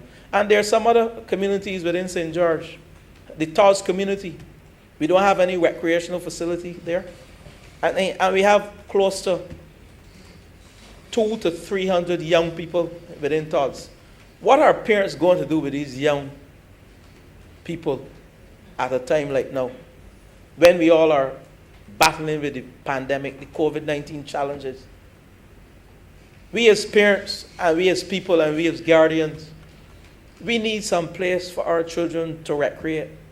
And I am cognizant of the fact that this government recognizes that, and we are swiftly moving to engage in capital works programs, whether it is in St. Joseph, is in St. Michael, is in St. Philip, is in St. George, to ensure that we don't lose our people to some of these mental health challenges, to ensure that we don't lose our people to some of the obesity challenges that we're confronted with in this world, and not only in Barbados. So I rise today to support this resolution, but also to put things in perspective, because the Ministry of Youth, Sports and Community Empowerment, we have engaged over the years in a number of training programs. And recently, we started this program called Pathways, where our young people who are on attacks and who are disengaged, who have left school without any form of certification, they have the opportunity to become employable. So we have engaged in a program called Pathways, where we take our young people over a 5-week period. The first week we treat with personal development training, psychosocial evaluation, and we partner with the private sector, because our aim, after we have done the personal development training with these young people, then we engage the private sector in a Get Heard program, where they are then taken through an interview process, learning through an internship program, learning the skills that are needed to survive in the world of work. And these are all disengaged, unattached persons who have left school. But why are we focusing on community centers? Why are we spending our time going around Barbados looking at areas where we can build community centers? We have Youth Achieving Results program, where we partner with the Ministry of Culture and Performing Arts program, and drama, dance and voice training. We have the Youth Achieving Results Visual Arts program, where we do calabash art, painting and drawing, leather craft, wood carving, garment construction. And I can go on and on. The Next Step Training Initiative, where we provide the second chance training opportunities to unemployed youth, where we are looking at training persons in renewable energy, maintenance and installation of renewable energy, robotics, coding, 3D printing. The National Cultural Training Program, we are training these persons in the cultural arts across Barbados. So one asks, where are we going to execute these programs? And we are going to execute these programs at community centers. Why? When we look at Samuel Jackman Prescott Institution, we have partnered with Samuel Jackman Prescott Institution with the Next Step Training Initiatives. And this year we have enroll some 100 young boys and girls in renewable energy training, maintenance and installation of renewable energy systems. Over 100. But you realize that SJPI, the capacity of SJPI, if we are truly to empower the 60,000 young persons we have in this country under the age of 35, if we are truly to empower and make the 4,000 school leavers that we have in this country annually employable, we have to engage in satellite stations across Barbados. I call them satellite stations, let's say satellite facilities, where we can partner with the Barbados Vocational Training Board and the Samuel Jackman Prescott Institution to give our young people a second chance and the opportunity to become employable, the opportunity to learn a skill so that they can become entrepreneurs, become innovative, so that we can move this country from focusing only on a labor market country where we look at low-end jobs, to a design and an innovative market where we then shift the focus. I'm not saying to leave out the labor market focus. I am saying the time has come that we have to shift our thinking and create some young millionaires in this country. So that whole design and innovative shift for our young people, we have to give them those skills within those assets that we call community centers. Because we don't have all the space at SJPI, and let me pause here to say SJPI, the Samuel Jackman Prescott Institution, and the Barbados Vocational Training Board, they are both doing an excellent job in rolling out some young people who are taking this world by the storm. We just had some young men and women who came out of Samuel Jackman Prescott Institution. They performed within the visual arts program, community training. They were able to start their own business in automotive painting. The other group were able to start their own business in providing signs across Barbados. They partnered with the Ministry of Transport and Works to provide signage in St. Peter. And recently, the Ministry of Youth, Sports and Community Empowerment engaged that same grouping to provide signage at Sky Mall. And these are signage stating, parking allocated for the permanent secretary, admin officer, unauthorized vehicles should not be parked here. And that is a business that was started through the program, the partnership between the Ministry of Youth, Sports and Community Empowerment and the Ministry of Education. So we are doing whatever it takes to capture the imagination and to capture the attention of our young people in this country, to make them global citizens. And we believe that young people in this country, they have the energy and the creativity to solve most of our problems and to make Barbados the best place to live, work, do business, raise a family, and as we say, a place of good vibes. But some of the naysayers, we have to stop talking about we have lost a generation and that young people are this and young people are that. But I find when we engage the youth, you get ideas, you get problem-solving ideas. You get persons who are interested in leadership. We just performed a week of activities, Youth Week, and we ended off with a church service on Sunday. And those of you who witnessed it, CBC carried it live. That church service, the planning of that church service, every single aspect of the planning of that church service was done by young officers within the ministry, all under the age of 25 years old. The minister did not get involved. The permanent secretary did not get involved. I showed up and I was asked to say a few words, and so I did. But it was an exceptional performance by the young people. And that is why I will repeat that young people have the creativity and the energy to solve some of these problems, most of the problems within this country. But we have to give them the avenues and the facilities where they can engage in meaningful activity.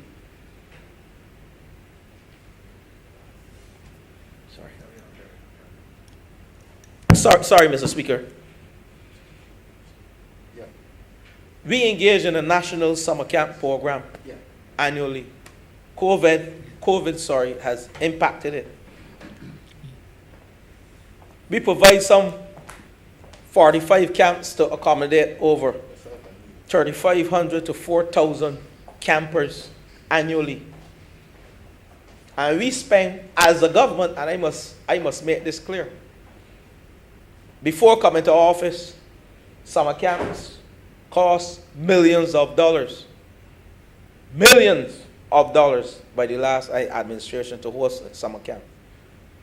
But we brought back the spirit of volunteerism by communities member for St. Michael West, where persons within the communities were empowered to come and run the camps. That is what we're talking about, and I agree with you, Honorable Member for St. Michael West. We were able to run the summer camps through a process called volunteerism that left this country for some 10 years, whereby people were disengaged. They didn't want to be part of any process because everything was about money and the fatted calf, wastage. And we were able to reduce millions of dollars to turn our summer camp program into a $250,000 budget with some 45 camps. But I'm proud to say to the people of Workman, whenever the government, and I'm hoping we have acquired the land, but I'm hoping that we'll be able to build that facility sometime soon. Because then you can become one of the facilities that can host a summer camp. And as the member for St. Michael West said, the community will run the camp, persons from the community. And that is what we have done since we came to office. We have engaged community leaders and community-minded persons to create the programs, peer-to-peer mentorship, where we take young people within community, the leaders. We train some annually. We train over 120 youth leaders within communities and community groups annually. So Workman, once this facility is built, and I am asking my honorable colleagues to ensure that Workman gets this facility soonest, the Minister of Finance, and I know wherever she is and she hears me, Workman is a place that she frequents as well, and she's loved by the people of Workman. So I am putting in a plug to have this facility built in the next financial year, the year 2022-2023. But Mr. Speaker, on a broader theme, the whole aspect of addressing mental health challenges in this country, we have a number of young persons who are at home doing what I call Zooming. My son and I, we call it Zooming. We have fun. He Zoomed too. But I have to find a way, and I speak as a parent, I had to find a way to motivate that young man, that 13-year-old son that I have. And I can use myself as an example. It was challenging working as a parent, both parents working, and having to call on help. Sometimes the little boy, he wants to see his parents there with him. He's Zoom schooling, and he said to us one morning, he woke up and he dressed for school, the St. Michael school uniform. And I asked him, where are you going? He said, I am going to school. I'm going to sit down at that computer. Daddy, this is driving me crazy.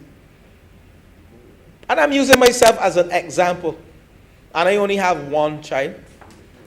So I'm saying to you, through you, Mr. Speaker, that parents need places where they can let off the steam, where they can recreate, where they can deal with some of these mental health challenges. And I know, Honorable Member for St. Michael West, I know you signed this manifesto, and you know that's why you spoke so glowingly with respect to the role of community centers and the role of sports. You know, you signed it, and I know you know everything that is in here with respect to our social programs and our policies with respect to solving some of the mental health challenges. I agree with everything you said. Everything you said in here this morning, I agree with. So our community centers, that was not said, that was struck from the record. So I can't agree with it with something that is not part of the debate. That is not part of the debate. I am referencing what you said in relation to the debate, because that was struck from the record. But we have within us over 37 community centers. And that is not enough. When we look across Barbados, there's a dearth of facilities where we can engage in information technology training. I mean, that has taken over the world now. You know, we have a computer technology program that has gone as far as North Africa, South Sudan. We engaged in online computer technology last year. When we came to office, let me back up. When we came to office in 2018, the computer technology program attracted 1,300 persons between the ages of 15 and 50. In 2019, it attracted 2,000. COVID came, and the impact of COVID and its mitigating measures, you know what I mean, forced us to have the computer technology training program administered online, but still at community centers. But when we advertise online, the program, I don't want to use the word oversubscribe, but we were able to attract over 5,000 persons. And I said 3 persons from North Africa, South Sudan, came online with this program. And they also congratulated the government of Barbados. They sent a video recording to the government, thanking them for bringing this program. But it gets more challenging because we have a number of young persons, and I started discussing the whole mental health issues. COVID, persons have lost their jobs. The member for St. Lucie alluded to it in his speech. Parents, electricity bills skyrocketing. 1 month they can't pay. They are juggling between water, light, and other bills. Some persons who are below the line with respect to earnings have had their electricity cut off. And the young people, their children. I know parents will go hungry for days, but what will challenge parents and what will get to parents and will have mental health challenges among the parents is if their children go hungry for days. And we have had situations in this country, thanks to this government, we have intervened and we continue to intervene.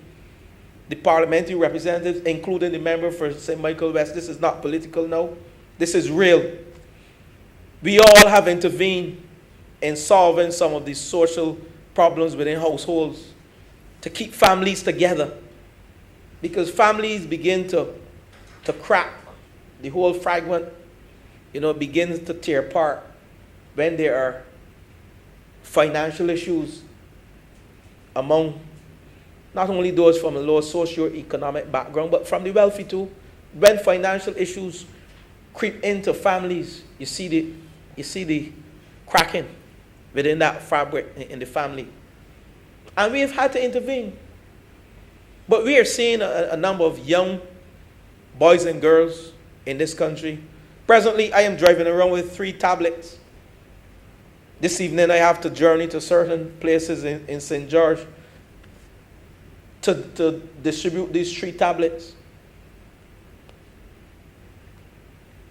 Because some young people don't have the wherewithal to, and parents to purchase tablets. But it gets worse. When you have the tablet and your electricity... 2 more minutes. Thank you, Mr. Speaker. When you have the tablets and your electricity get cut off, what happens to your child in the home environment? So we believe that the community centers at this time, even more so than ever, should be a place where our young people can go and log on, get online, Google Classroom. Yes, we have to make sure that we don't have it crowded. We have to social distance. But we still believe that that's the place now that we have to rescue some of our young people so they can have the opportunity to learn in this country, to an education, a decent education in this country. So I, Mr. Speaker, endorse this resolution for my people in Workman. I support it wholeheartedly. And I'm asking that the powers that be would see it fit in the next financial year to have this facility built, a state-of-the-art facility where we can engage in robotics, 3D printing, renewable energy, coding, all of the new frontiers that can give us the opportunity that our persons can be innovative, more innovative, and become true global citizens. I am not throwing out the needlework and the cake making and the ice and the icing and stuff for the cakes. I am not throwing that out, and the caning for the chairs. But I'm saying within the whole labor market concept, we have done well. But we now need to push the envelope to the design market concept and the innovation market concept for jobs worldwide. So, Mr. Speaker, with those words, I want to thank the member for Christchurch West and the member for St. Lucie for bringing this important resolution for the people of Workman and Jordans and Fairview and Jericho and the surrounding districts. And it is with God's wishes, blessings on us, that we can build this facility in the next financial year. I'm obliged, Mr. Speaker.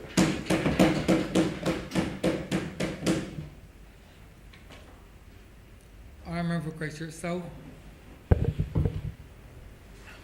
Thank you, Mr. Speaker. I'm obliged to you.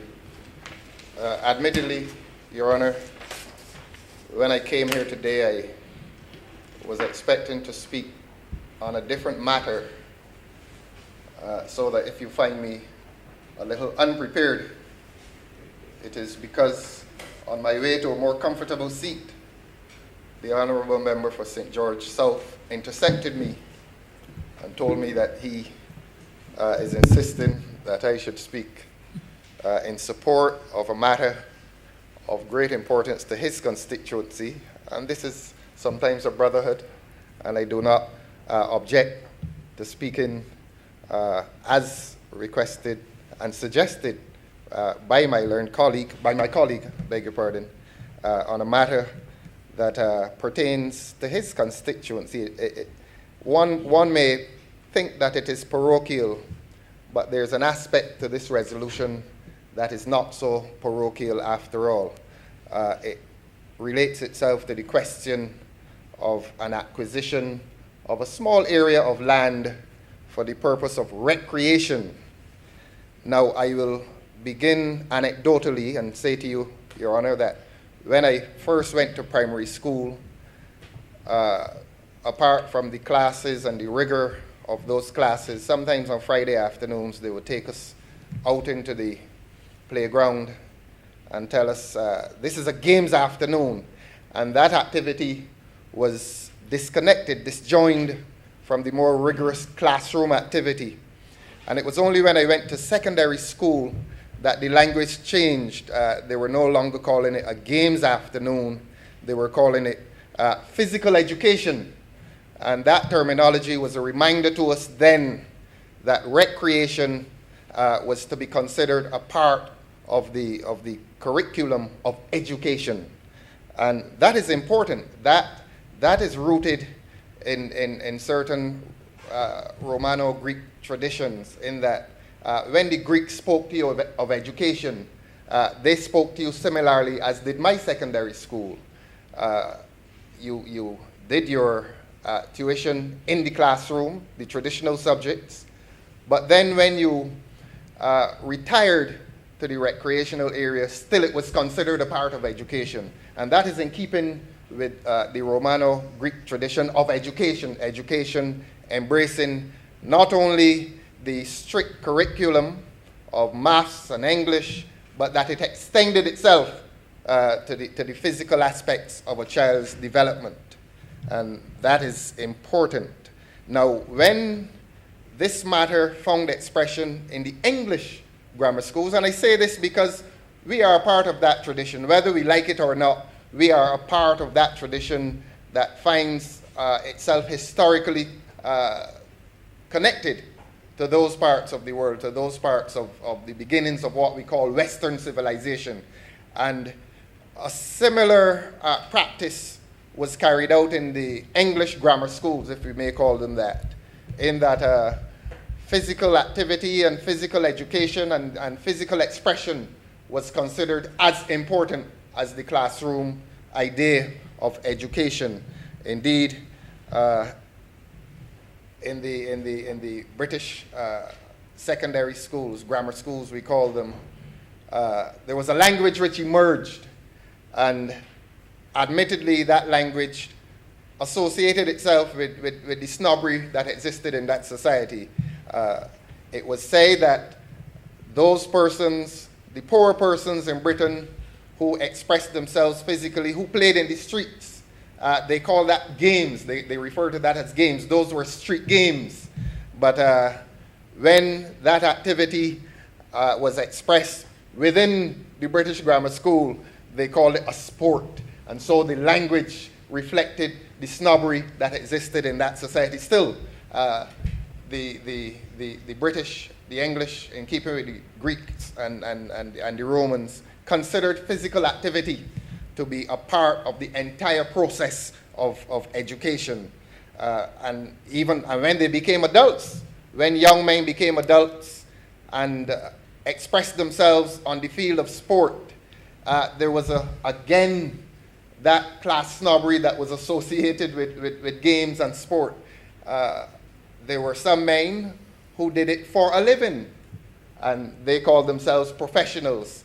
And those better off persons who played games and perhaps played them as well, they called themselves amateurs. And there was a certain snobbery associated with the two terms. The amateurs looked down on the professionals. As I said before, amateurs were really saying, I do this because I am good at it. You do this because you want to make a living. And indeed, there was a time in which I think golf was played. There was a separate competition for amateurs, and there was a separate competition for professionals. And here was the amateur saying to the professional again, I do this because I am good at it, I wish to do it. But not only was he saying that he did it because he was good at it, he was saying that he was doing it as an expression of the evolution of ideas of character. And there was the recognition that sport related itself to character building. I think I heard the Honorable Member for St. Michael West refer to the element of character building within sport. So that if one derives any positive from that history, it is a recognition that sport or games, whichever term we use, is related to character building. And that is why these resolutions are so important. That is why it is important for a government to reserve spaces, not only for housing, not only for other areas of social activity, but importantly, to reserve areas for recreation, even in a pandemic. I want to, if I may become parochial now on behalf of the Honorable Member for St. George South, when I'm driving home on afternoons, sometimes I choose the more picturesque route. I don't know if Map Hill is a part of his constituency, But I see. Map Hill. When I'm driving along Map Hill, there's this large playing field and pavilion. And I see something that is quite rare in Barbados these days. I see children on the playing field playing, and I say, but this is not usual. The more usual activity now is to see empty playing fields and to imagine that the children are indoors playing the computer games and so on. I pause to remind Your Honor of the trauma that visited Barbados yesterday when they lost Facebook and WhatsApp. Yeah, that seems to have traumatized the world. I don't know if the children do WhatsApp and Facebook and the other things as well, but the world became traumatized yesterday afternoon when there was no longer any access to this technological phenomena. And that is a reminder again of the importance of recreation, outdoor recreation, having young people come into contact with each other, having young people come into wholesome social intercourse. The English used to say in their schools, it builds character. It leads us to the concept of team. Sport teaches children to associate with each other as a collective and with the concept of team. And that is important. In fact, if one wishes to say, one may also say that sport molds, and it sounds cliche, but it is true. Sport molds a person's character so that he appreciates the importance of the other person. He appreciates that the other person is as important as he or she is. And indeed, if we can transfigure that into what we do, the concept of team leads to concepts of democracy, equal participation, and so that this is the importance of recreation, this is the importance of sport. Of course, in my brief intervention here, I will say, as Plato said, while on the subject of democracy, show me a democracy and I'll show you a tyranny in the making. Now, whoever is the minister responsible, I think it is my friend from St. Lucie and my colleague from Christchurch West.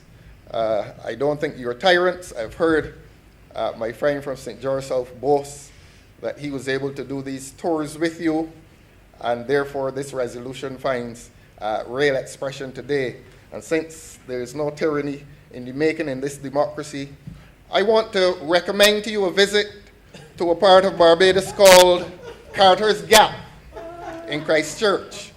And this is not to intimidate you, but I have spoken to the chairman of your cabinet, the Prime Minister, and informed her that there's a place called Carter's Gap in Christchurch.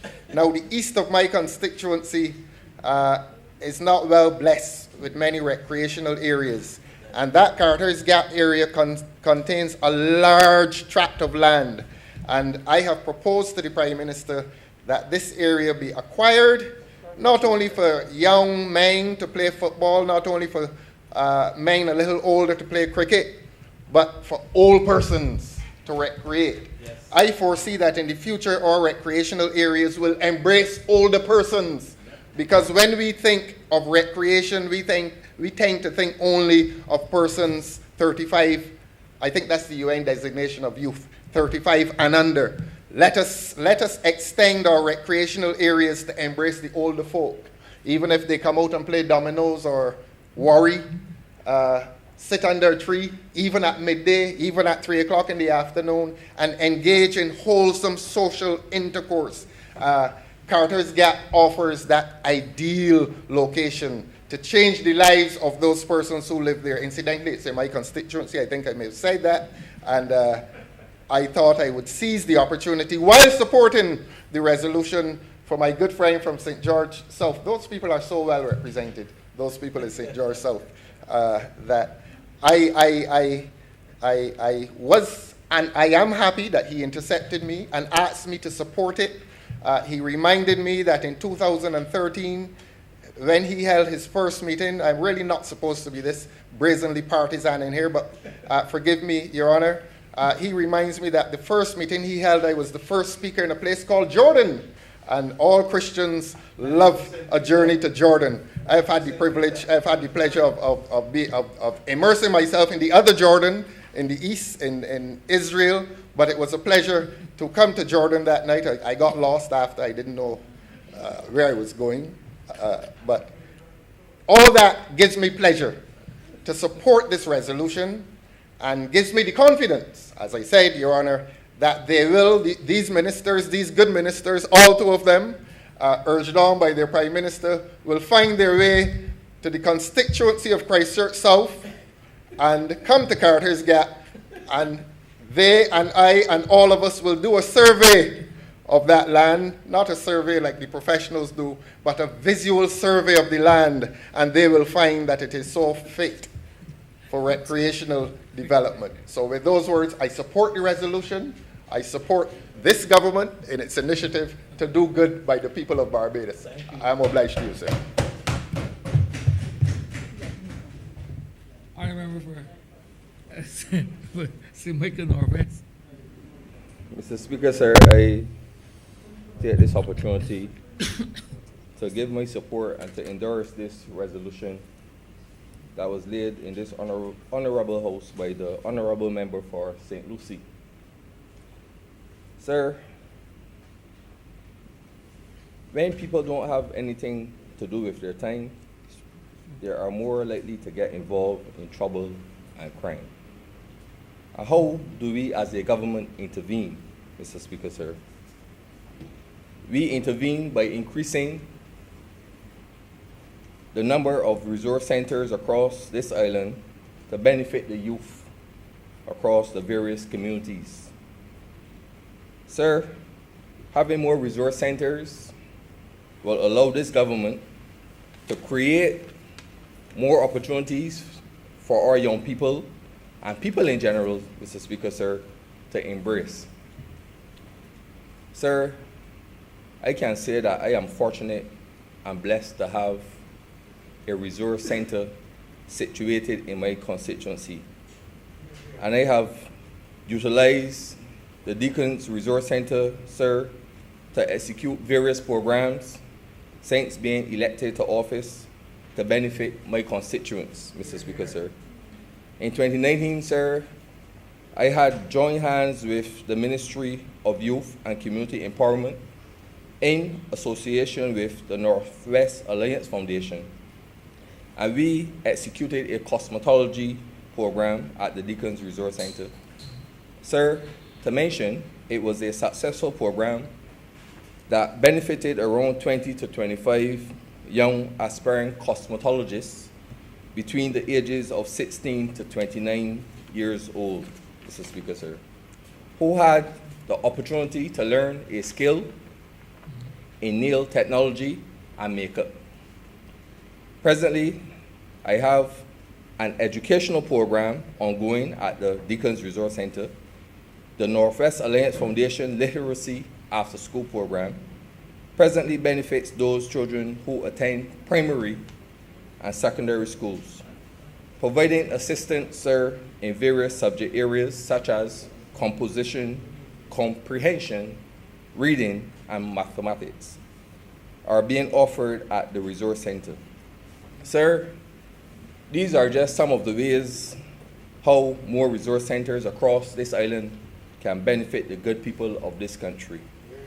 And I also wish to take this opportunity to ask the goodly minister, the honorable member for St. George South, to make good use of the Deacons Development Center that sits idle, which I don't agree with.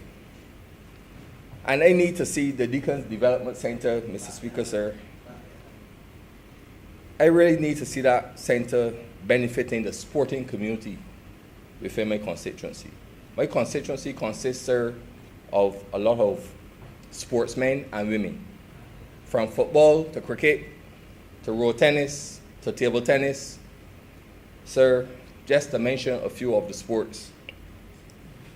And I need to see the Deacons Development Center become the home of sports in St. Michael Northwest, Mr. Speaker, sir. I need it active are not idle, Mr. Speaker, sir. And I would like to ask the present Minister of Youth and Sports and Community Empowerment to kindly transform the Deacons Development Center for me. Thank you, sir, on behalf of my beloved constituents, sir.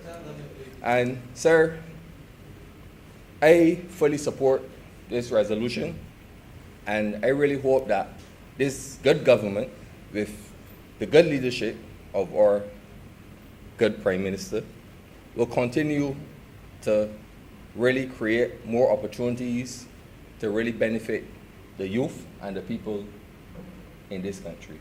I thank you, sir. Honourable Member for St. Philip North. Thank you, Mr. Speaker. Before I begin to support the resolution, I want to congratulate the Honourable Member for St. Michael Northwest. He proved to me today that you really don't have to keep a lot of noise too often to be getting work done.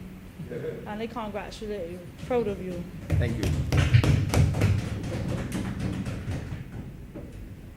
I do obviously support the resolution. One cannot help but support the resolution, and I congratulate the honourable members for St. Lucie and for Christchurch West. However, like many of the members here, I'm begging for consideration of the youth, and it's not necessarily my constituency here, of the youth, the young people to the eastern side of the island, the rural areas of the island. Oftentimes we see sporting facilities, adequate for sporting facilities. The one coming to mind especially is the aquatic center. Now, Mr. Speaker, the schools and the members of the more urban areas have benefits. They have it on their school curriculum with respect to using the aquatic center for learning swimming. The Honorable Prime Minister said, even during the campaign, that she would love to see every child in Barbados being able to swim. The residents of the rural areas, the children of the rural areas, find it difficult to be a part of this program at the Aquatic Center. The truth is, the time it takes for a school in my constituency, the children to travel from St. Catherine, St. Mark, St. Philip to the Aquatic Center, load in a bus, travel down there, get a chance to settle, swim, and get back up. Almost the whole school day is gone. And we were asked at some point to propose ideas for our constituencies. And one of the things, and it is big dreams, but there's nothing wrong with dreaming big, is the establishment of a recreational facility. And I'm thinking big here, a large enough area where we can incorporate a pool, we can incorporate facilities for dancing. The talk is on health and the NCDs, but one of the devices that the physiotherapists may use is actually exercise in a pool. And I think it's about time that whether it be in St. Philip or St. John or St. Joseph, all these areas are close to St. Philip, even St. George, that a big enough facility be constructed to include these things which are badly needed. For a while I was looking around trying to figure out where on earth the children of St. Philip North can participate in dancing. I have somebody on board that's willing and ready to start, but we don't have the facilities. We were blessed, and that's quote unquote, with the St. Mark's Resource Center. And Mr. Speaker, to be truthful, it's really not fit for purpose. I don't know if you've ever visited the building. There's a platform in place. You can't see it from most of the ends of the community center. You can't even access visually the platform of the community center. There are dance groups that work there. There's no space. You pass and you see, before COVID, people spilling onto the veranda and into the yard. Is not good enough. And I know this administration was not responsible for the building of that, but it's really not fit for purpose. For a little while now, the honorable member for St. George South would have heard me on this, as well as the honorable member, my partner in crime here, honorable member for St. Philip West. There has been the beginning of a hardcore at the same St. Mark's Resource Center in Tree Houses Hill. I have been begging for the completion of the hardcore. It's got to a point where you can barely find it. It had been starting, and I am begging for the completion of the hardcore. Everybody speaks about pastures for cricket and football. The truth is women don't participate in these areas very often. Yes, we have a cricket team and so on, but women don't participate. It would be helpful to have at least a netball court on board where you could do basketball, netball, road tennis, as one of the members mentioned earlier. We need the facility. To be honest, we need the facility. We need space. We need to be counted in this whole game of providing recreational facilities for the rural parishes and districts. We need to be counted. And while I spoke about the aquatic center and swimming, I'm going to put a plug. I see other members veered away a little bit from the topic, and I will do so now. I'm putting a plug for the aquatic center. I am very concerned about the aquatic center being open during this COVID time. The children huddle in the pool, and I am very, very worried. I spoke to at least one of the coaches there who's very, very worried about keeping the aquatic center open during this time, and I am asking for this area to be reviewed with respect to temporary closing or finding some way for distancing to happen at the aquatic center. It is worrying me, and I use this opportunity to say that no, ideas. You often complain, yes, but I like to offer ideas with respect, which I have done just now, with respect to how we can develop St. Philip for one, and in turn the other rural parishes. But as I was saying, I put forward a submission in terms of how to develop out this thing. And the honorable member for St. Michael's South East proudly announced the acquisition or the oncoming acquisition of land for the St. Mark's Primary School, which is over 2 acres. Many do not know that, but I was at the forefront of actually speaking to the people who were willing to volunteer, and I'm going to pat myself on the back. It took a lot of doing, and they have graciously agreed to do so. This is one of the areas, if we get it started, that we can use 2 point something acres of land. This is one of the areas where we can actually see some of these things developing. Sports is important, as every member here has already said. Sports is important. We need to start thinking like countries like Jamaica with respect to developing our sports program to the end that people can make a living off of them. Jamaica takes it seriously. Why haven't we gotten there as yet? It's coming, and I congratulate the honorable member for St. George South on it, but it needs to get here quickly. We have people that are getting into universities and so on, but just do not have the funding. With respect to culture, as I said last week, there's a young man in my constituency got into a university in New York for arts, cannot get the funding to get there. But yet we sit here every week or every other week or however long, how often sports come, and we talk how sports is developing, but we cannot get the funding. You can get the funding for somebody that has done well in maths, in physics and maths and the scholarships, but where's the funding for arts programs and accessible funding that we know about, and sports programs? These things we need to look at. And it's now a time where, as I said, sports needs to be taken seriously. We are still at this stage in our schools where teachers actually punish children by telling them they can't have games. And they use games because children think it's games. Where they can't have games for whatever reason, it's used as a source of punishment. This can't happen. Nobody will use mathematics as a source of punishment, or English or science as a source of punishment. We have to go beyond that and realize that PE, games, is just as important as any other subject in this island, especially where we stand on the non-communicable diseases. So we need to look at that seriously on that in terms of putting it as a source of punishment. I listened to some of the members. Yes, I'm proud of your programs that involve cooking and art, craft, and so on.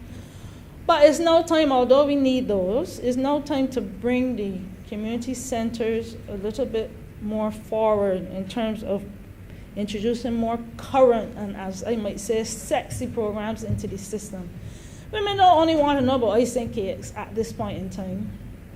Women don't only want to know about making doilies for the center table. We want to know about information technology.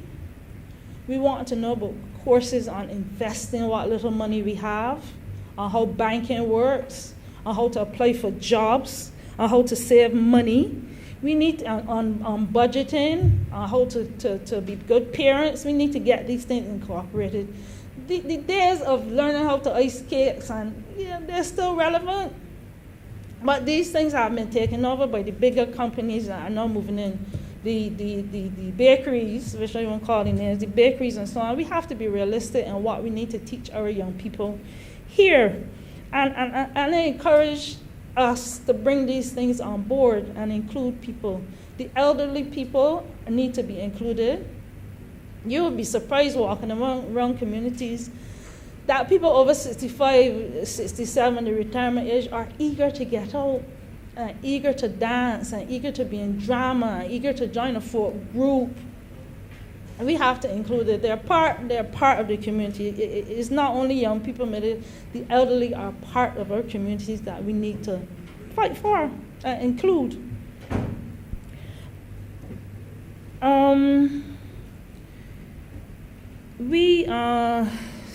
Yes, I think, I can't remember who's the honorable member for the leader of the opposition, but communities, as I understand it, are responsible, at least the private ones, are responsible for maintaining their facilities, the parks, for instance.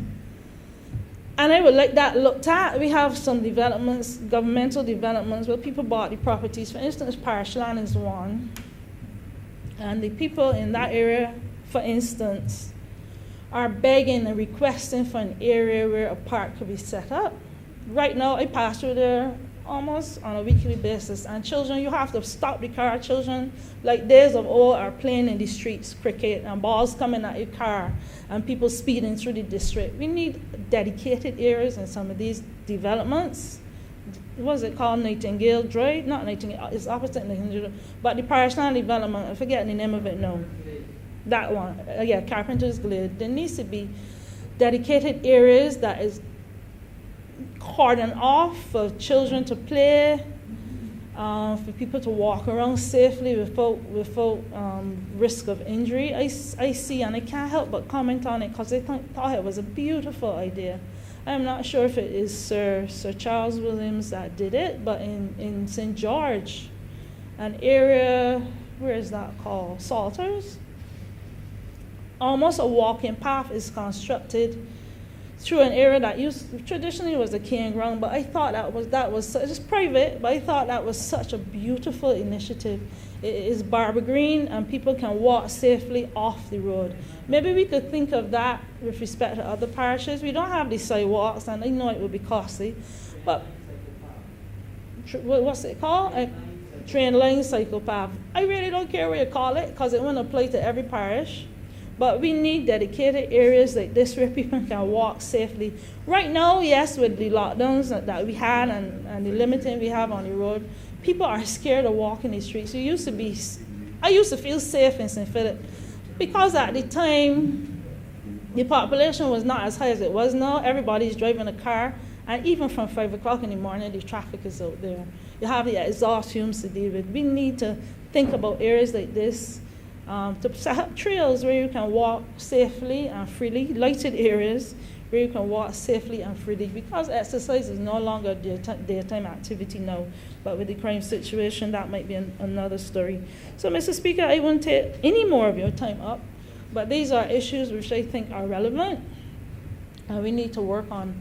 And I thank all the members that are here. I think everybody has something good to say today, including my good friend in front of me, the leader of the opposition, and I think we need to study it and make some strides towards getting these areas fixed. Thank you so much.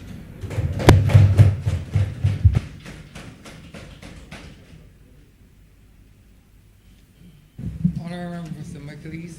Thank you, Mr. Speaker. I heard some of the contributions while I was on my way here. And I was inspired by them, but most of them were a reflection of all that we have had over the last few years. People spoke about the intention to increase the amount of sporting facilities across Barbados in specific areas. Other persons lament that they don't have facilities in specific areas and ask that they be accommodated in the circumstances. I want to look at the resolution in a different manner. Although initially it is about the acquisition of land for sporting activities, is the acquisition of land in order to provide options for me, for my people, to be able to moralize the leisure time, to be able to go outside of the traditional options that are available to them. In some cases, options that are not so wholesome. The reality is that based on the both external and internal dynamics that are influencing the youth in this country, there's a necessity for us to step back. Don't even attempt to use traditional terminology because you get captured you get captured by the traditional terminologies.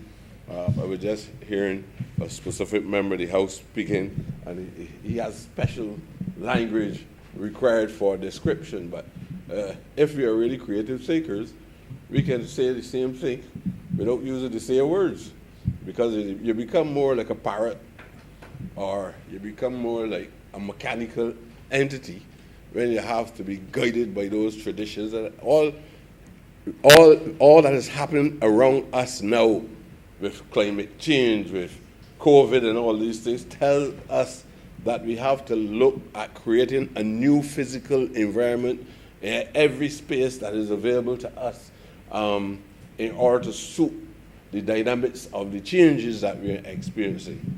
I personally believe that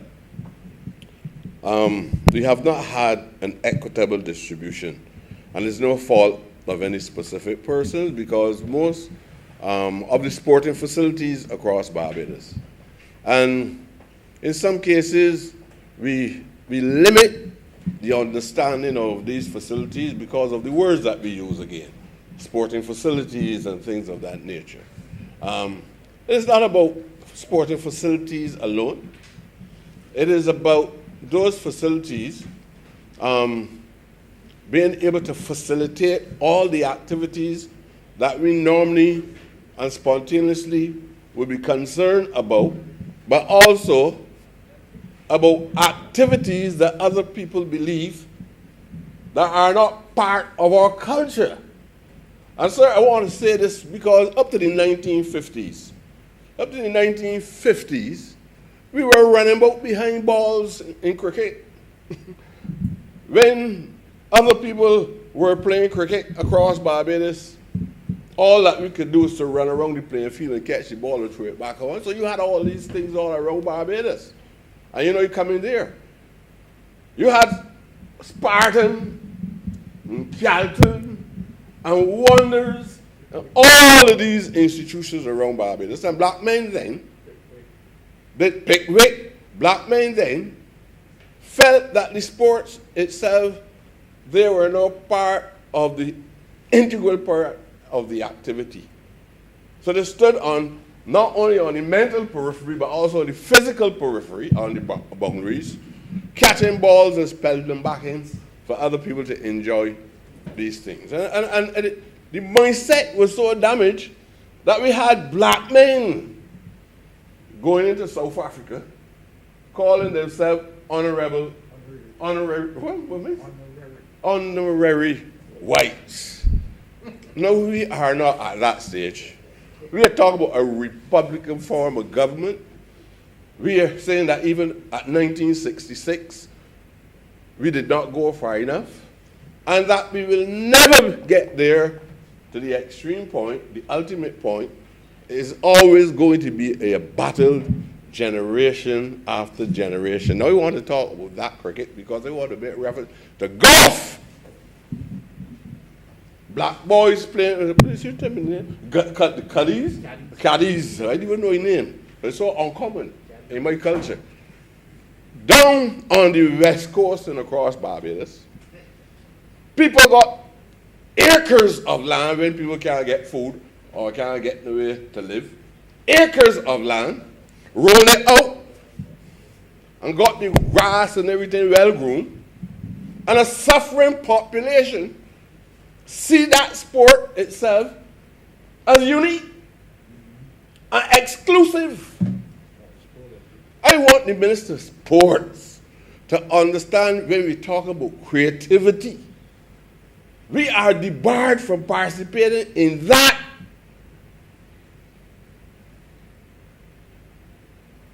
Because you all already fall victim to believe it, that's the norm. That's the norm. So only a few blacks who believe that they made some form of vertical and cultural and social mobility believe that they belong. So they want to preserve the stratification because they become somebody. The Minister of Sports must break that up.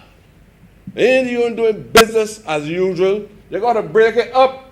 We give the caddy boys the opportunity to demonstrate their creativity by being able to, if they can't buy a golf stick, let the state buy the golf clubs. Oh God, this thing I call it. We're trying to tell you this is an alien culture to me, but I just try to untangle all this rubbish that's going on in Barbados.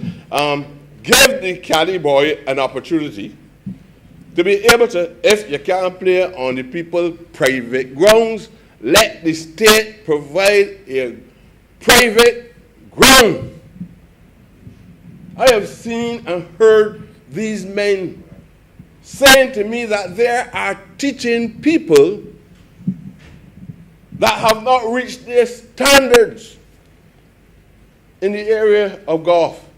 But they have no opportunity to make money. If you're talking about great, understand the innovation, the creativity of our own people, sir, let the state now, with the facilitator, create the opportunities so that etch your name in history then. That's what I'm saying to you. Etch your name in history by doing something completely different to what some of the people who went there with fixed views in their head of what this institution called community development, sports, because they got fragmented a lot of these things with senior games and junior games and who up to age 35 and all that. You come fresh, open up opportunities for our people. 1958 and those years, so we produced the first great black West Indian cricketer. If you go to Jamaica, if you go to University of West Indies, you're going to see a bus up there of Sir Frank Worrell. People hear about George Headley.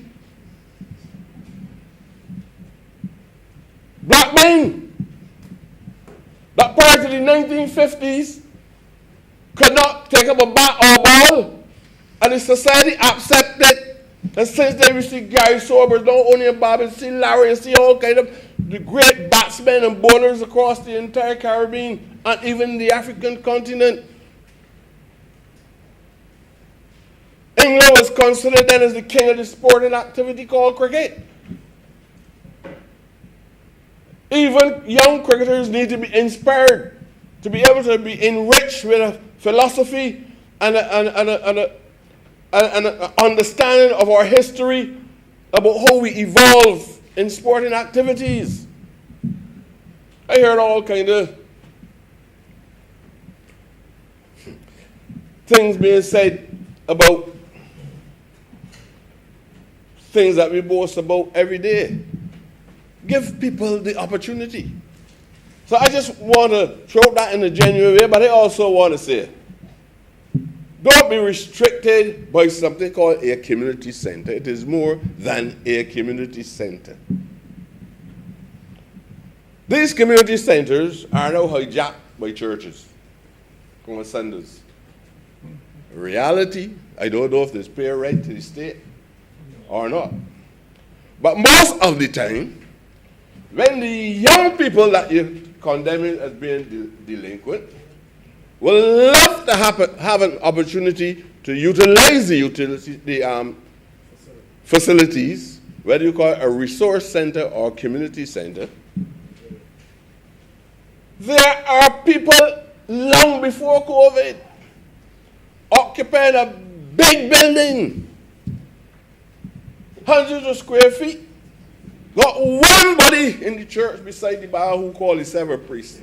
And he holler hard, you go here. The one, the Ivy, the man's holler hard. Sometimes you can hear all done by Kensington Oval. And young men all around the center want access to come in and play tennis, dominoes, all kinds of indoor activities in the centers. On evenings, the public servant going home at 5 o'clock when the young men and women are coming home at 5 o'clock. So all the community or resource center is to the people in the community is a monument.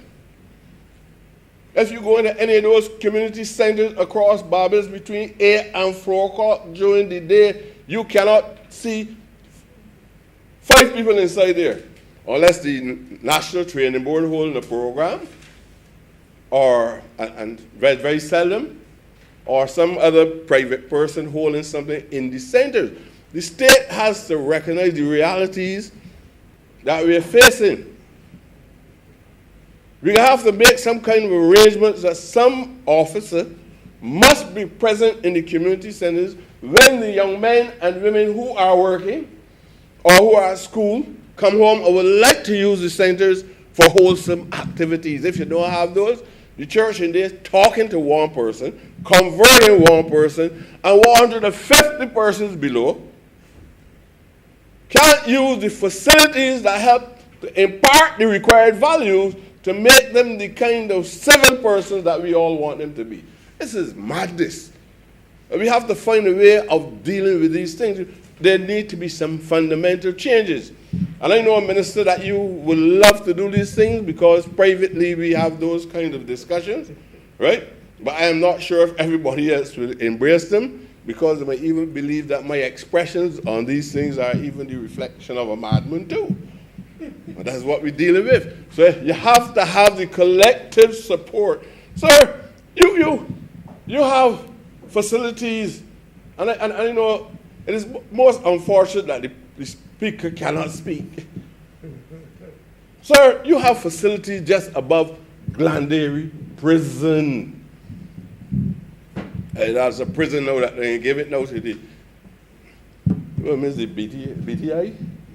So these people got a strange understanding of how developer must go. The BTI now, I would like to read the what's the mission of the BTI in relation to dealing with this prison. The only thing they can tell me I can do is put it in a museum. Look, we will be grateful for that facility. If there's a community-oriented approach to making use of that morbid place called Glandary Prison, destroy the lives of so many and almost exclusively so many people that look like us.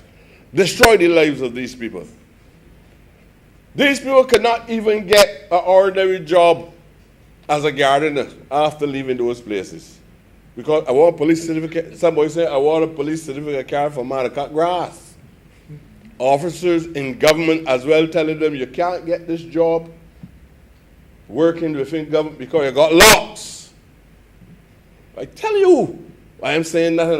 This is not creative imagination. These experiences. Send man for a job, can't get the job because somebody believed that the man got locks and the man only going to pull weed and cut grass. And in some cases, ministers tell him, I will get the job, but you got to go and get a hoe. You're talking about youth. Telling the youth, go and get a hoe and a Collins and a chaise and walk down the road for a job. But if you come down the road and you get angry and you chop off a man's hand, you don't know what role you play in the encouraging foolishness in the society. So we got to sit down and think about these things. Opportunities must be provided for the young in Barbados. So that when they come to the community center on evenings and they have an interest not in tennis, table tennis, not in dominoes, but there's a whole category of persons who love to see the centers well equipped so that you can have theatrical activities within the centers. And I'm sure the Minister of Culture would be very supportive of this. If we at least had 4 or 5 major centers across Barbados, well equipped with lights, for lighting purposes, for cultural activities, proper sound systems, people being trained in videography, assigned to about 4 or 5 strategic locations across Barbados for a start. Writers, people who would write, not just to produce novels, but script, plays and script, movies.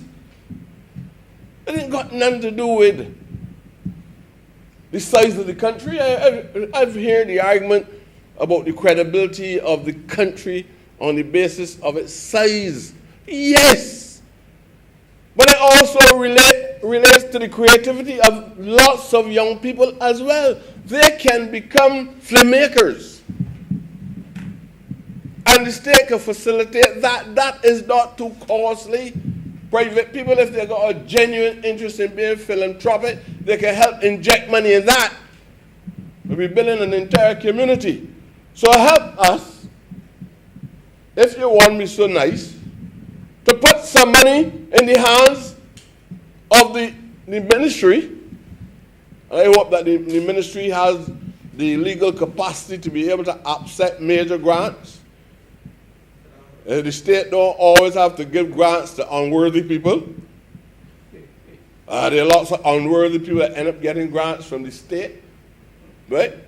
But the state can also receive funding to help, especially at a time like this, because if we're trying to take our people out of poverty and allow people to give a freedom, an explosion of freedom to the creative talent of the youth across Barbados, then rather than corporate Barbados just milking the state, every time you look wrong, corporate Barbados milking the state all the time, opportunities must be given for them to demonstrate and get the goodwill sanctioned by the people of Barbados for contributing. You got a big problem. You got young people now whose houses don't have any electricity.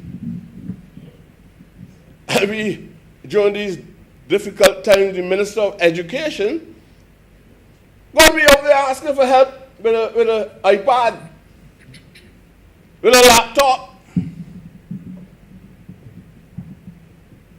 You want to tell me that the private sector that claim that they're so genuine and really want to help the society develop can't make meaningful contributions and help us in the circumstance? People don't have, they got people like you buy laptops and give them when they get home, they need electricity, they know how to plug it in. These are the harsh realities in Barbados. We got talented people. They can play golf. They can make movies. Jamaica making movies. Ghana making movies. It has nothing to do with minerals or the size of the body head. The state can put a policy. Look, the state got to have a policy in place.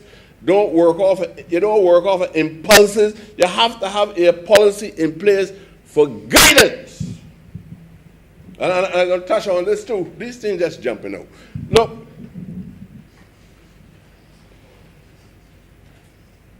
the ministry who just introduces this resolution about land. Up to now, we haven't had any clear policy guidelines coming from the ministry. How they're going to allocate land, where they select land in a specific area, what portion of the land can be allocated to the people directly in the community. Once I used to hear philosophical concepts that the society is densely populated. So I don't want to make the point over and over again. You and I got sandwiched in recent times where people want land. But what input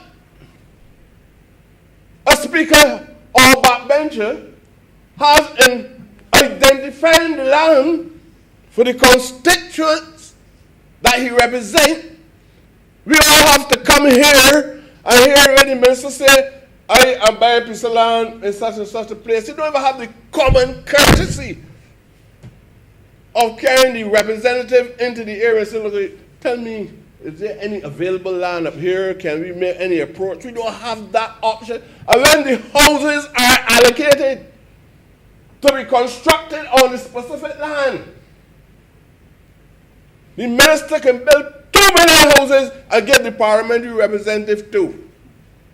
2 million and he get the parliamentary representative. We had that experience in here already, man. I built a whole set of houses, about 8 or something.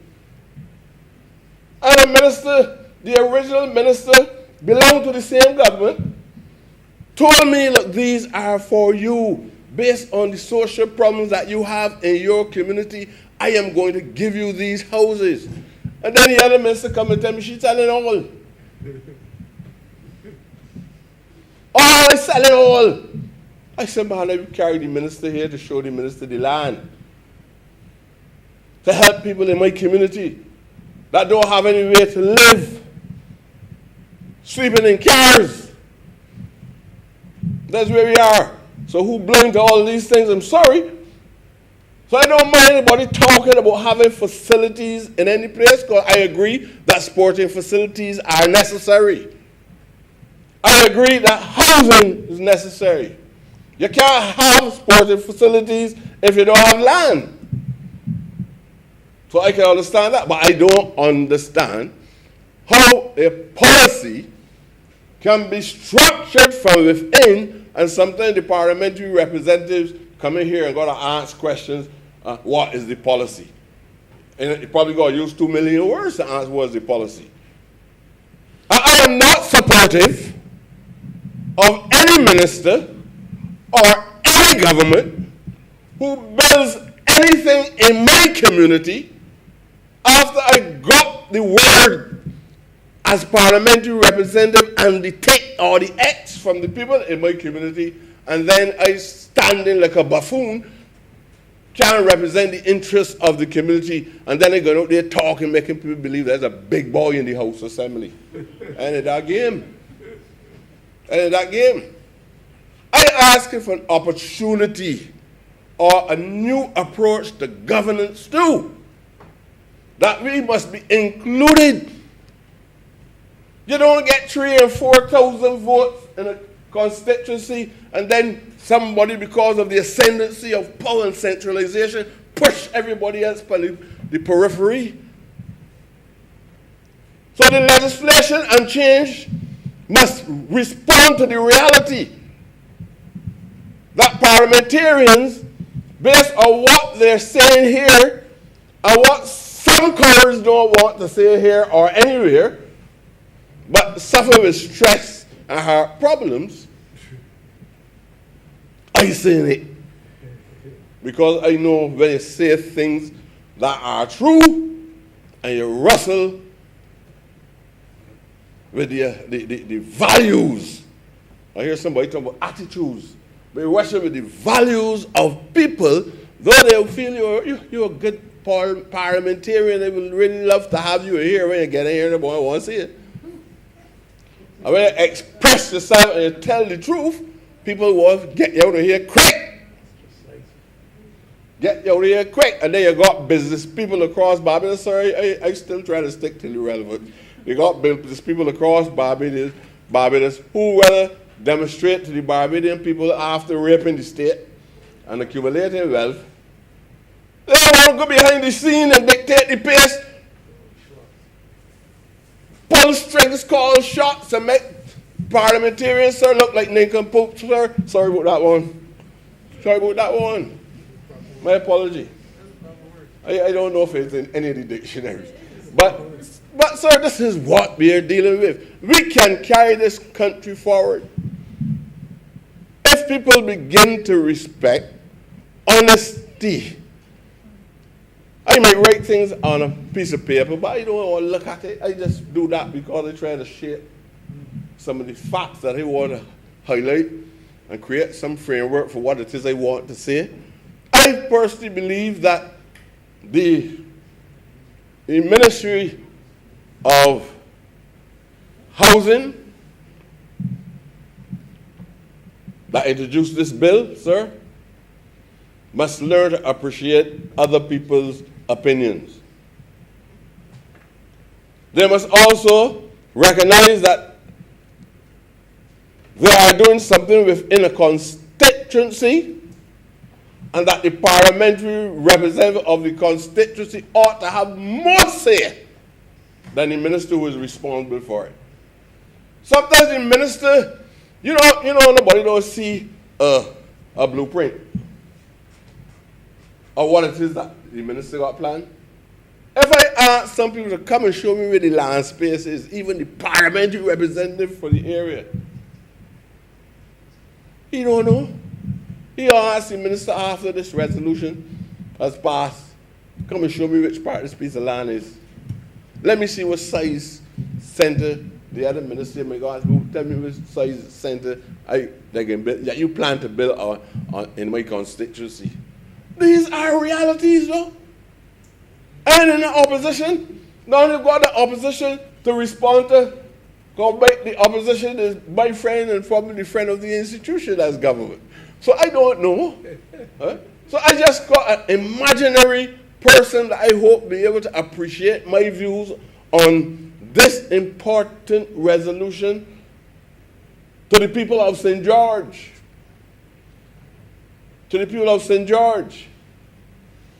And I strongly believe that the minister who represents sports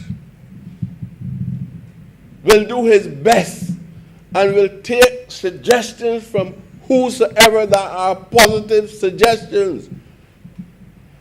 He was not around in the 1950s to create an opening for Frank World. People like C.L.R. James and those people were talking at that time. And it brings great praise to black people, including C.L.R. James, including Williams, Sir Eric Williams, who in one of his political presentations said clearly, the victory of Frank World is a victory for the PMN. So sports, you don't divorce sports from politics. You don't divorce a writer from politics or government. Some people say you should call politics. And here you got all kinds of strange people in politics too. Right? But you have to be able to appreciate vision. You have to be able to, as an MP in these times, as a minister in these times, you have to be able to understand when somebody tells you, sir, now, look, you can't build a house with a flat roof and put in 2 6-penny nails and believe that when the wind blows that you can cut it, they can still be on. And as long as the body can substantiate what they're saying, it is worthy of listening to. And if you're the minister for housing, it is worthy of you listening to. And if you're the minister of sports, you have to be able to understand what is happening at the community centers. I got one of the biggest pastors in the whole island, Blemings, named after, the people name it after the estate of Sir Winston Churchill.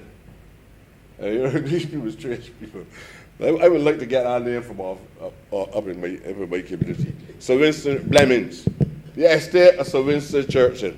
So they name it after Blemings. It's somebody, it's just like how people got away, said the road scholars and all kind of thing. Well, a few years we had a Rhodes Scholar. Rhodes Scholar what? Huh? A racist, a white supremacist, and black people, you've got a Rhodes Scholar. And if you go to that university, you're a more educated person than if you went to a university in Puerto Rico, because you don't understand the history of Puerto Rico. So there's a mindset that we have to deal with now, because everything is changing around us.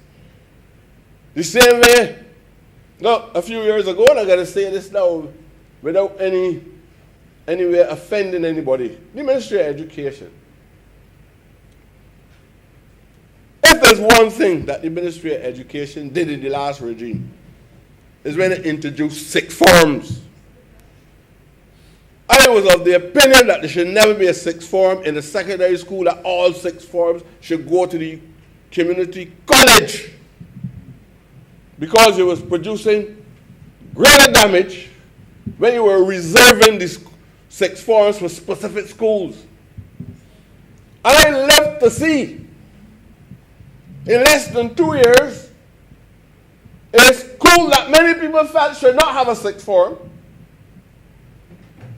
got a sixth form, Springer Memorial School, performed better than the traditional secondary school. Because these black people are very good at divisiveness, you know. You hear regular. Even people who go to school because of Drax, who's the biggest criminal that ever walked in this sovereignty, the family. And they got people to boast about that. So we have to sit back. They have, when, I'm going to say this, when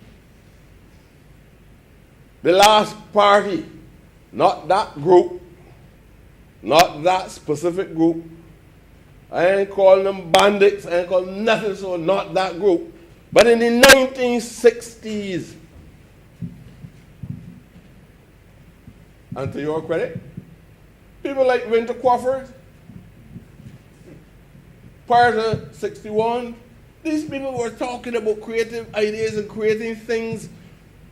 And by 1961, with the fusion between the Congress Party and the DLP, you had the introduction of free secondary education, whether it was universal or not, by talking about creative thoughts. As simple as this might look, when we're talking about land acquisition, it gives us an opportunity to help the ministers. Help the ministers. Let me make this point. There's a caveat I got to put in. I remember. Yes, sir. You know, as you had I try hard, sir, coming down. You're trying hard to come down. They're coming down, Okay. sir. Okay. I just want ministers and members of parliament to learn to appreciate. If people don't express themselves freely on public issues, when you think you are going forward, you end up going backward. You have to allow people to express, because we have a view. We have a view, and the view must be respected. We have to be able to etch our name as a government in the contemporary political history of Barbados. When we look back at the 1960s, we're going to talk about national insurance and the importance of it. And we will always talk about it. We have to talk about, we will always wrestle with free secondary education. We will always have a debate on what is independence. Just we will have a debate on what is adult suffrage. Every member of parliament in here is a political student. No experts, including me. And we only have an opportunity on Tuesdays, me, only have an opportunity on Tuesday, and I believe that nobody don't want to give me the second opportunity, and I don't want it, right? to be able to express my views on public issues. You don't have to listen to me if you don't. Plug your ears. If you listen, you don't have to understand. Everybody don't like comprehension. I don't want any praise. I accept any negative term because I still know who I am. I know who I am. I don't speak on any issue with any malice because what is the sense of having contempt in my heart for anybody in here or outside? But I speak in though. I really would love to see the changes. I believe that the Minister of Sports, you hear who is saying? I believe that the Minister of Sports is one of the best that we have had. I know he is malleable. I know he has good intentions. And I know if he's given the opportunity, he will make the kind of fundamental changes that are so important that could give new breath, new life, a rebirth to the youth of Barbados through sports and cultural activities within the ministry. I just hope that he will expand it beyond age 35 so it can be intergenerational, and rather than holding senior sports as a peripheral activity, just try to play with the seniors in Barbados to make them believe that they can walk, run, and think fast. Bring them into the mainstream of sports. Bring them into the sports department. The disabled people, when we speak about sports, the disabled must be included. Senior citizens must be included. Nobody must be seen as outliving their usefulness. There's no monopoly on life. Nobody don't have any specific time to be worthy in life. You know when the worthy when you listen to the things that he say and the way how he behaves. Sir, I want to tell you how much I appreciate you for making sure that you give me the adequate amount of time that I deserve, sir. I only came here just now, sir, and heard the debate, and I just felt like I had a few things to say. And I will hope that Barbados will allow us to produce a really man. I don't need Chinese men or we be able to produce some great boxers. The United States produce boxers every day coming out of prison with no stigma. People that we hail, the greatest boxer in the world, that come out of prisons, right? There's nothing unique about that. It's a policy and having the people with the right minds and believe that this is where we could go. Sir, I wish on another occasion I may beg you for a little extra time, sir, so that I could see. You probably had extra time. Thank you very much. You probably sir. had extra Thank time. you very much, I sir. remember. I hope that made some positive suggestions. All I remember was St. Lucie. Mr. Speaker,